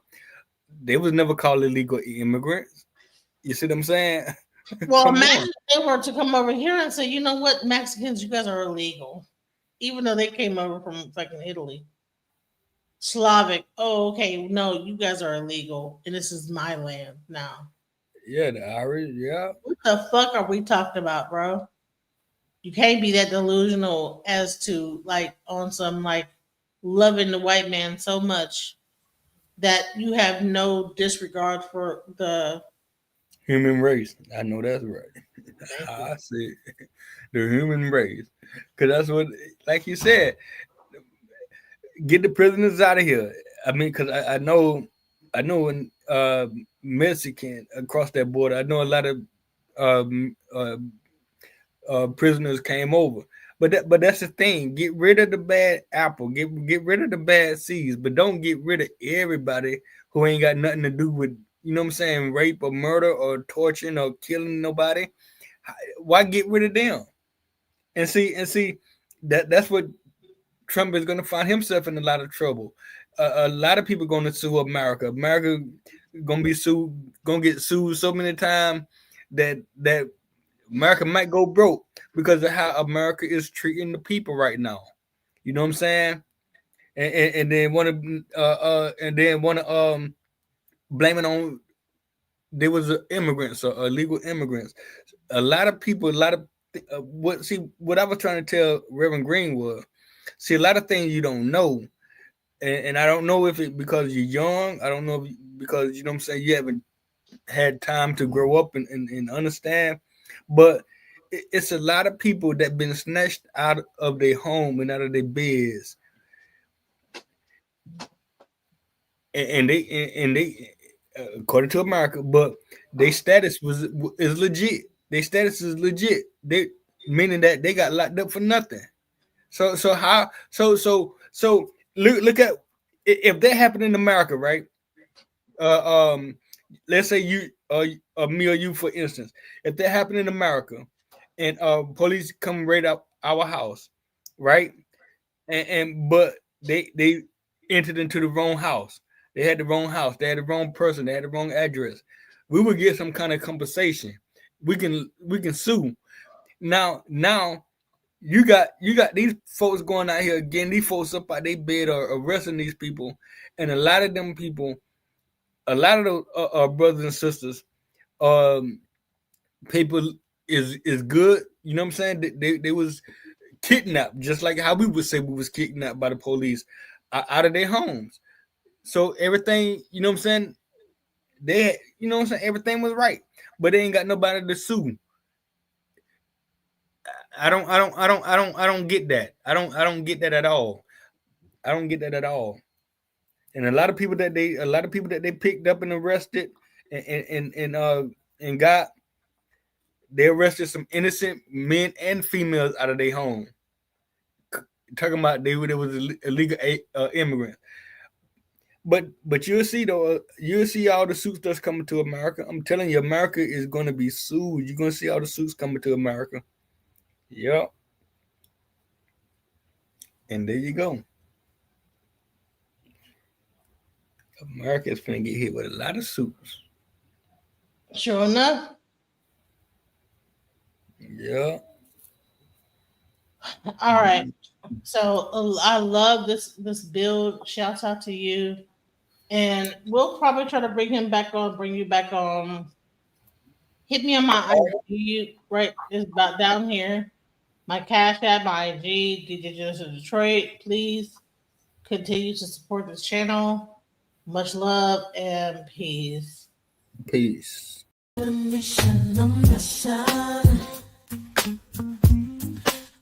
to get it right. Transition. Changing the way that I see life. Transition mind. I'm on a mission. Trying to get it right. I'm transitioning my life. Making a transition. Ooh, making a transition. Ooh, making a transition.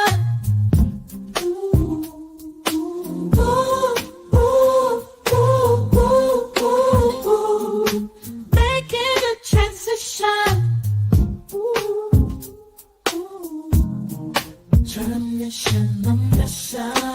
I'm on a mission. I'm trying to get it right. Changing the way that I see life. Transition in my life.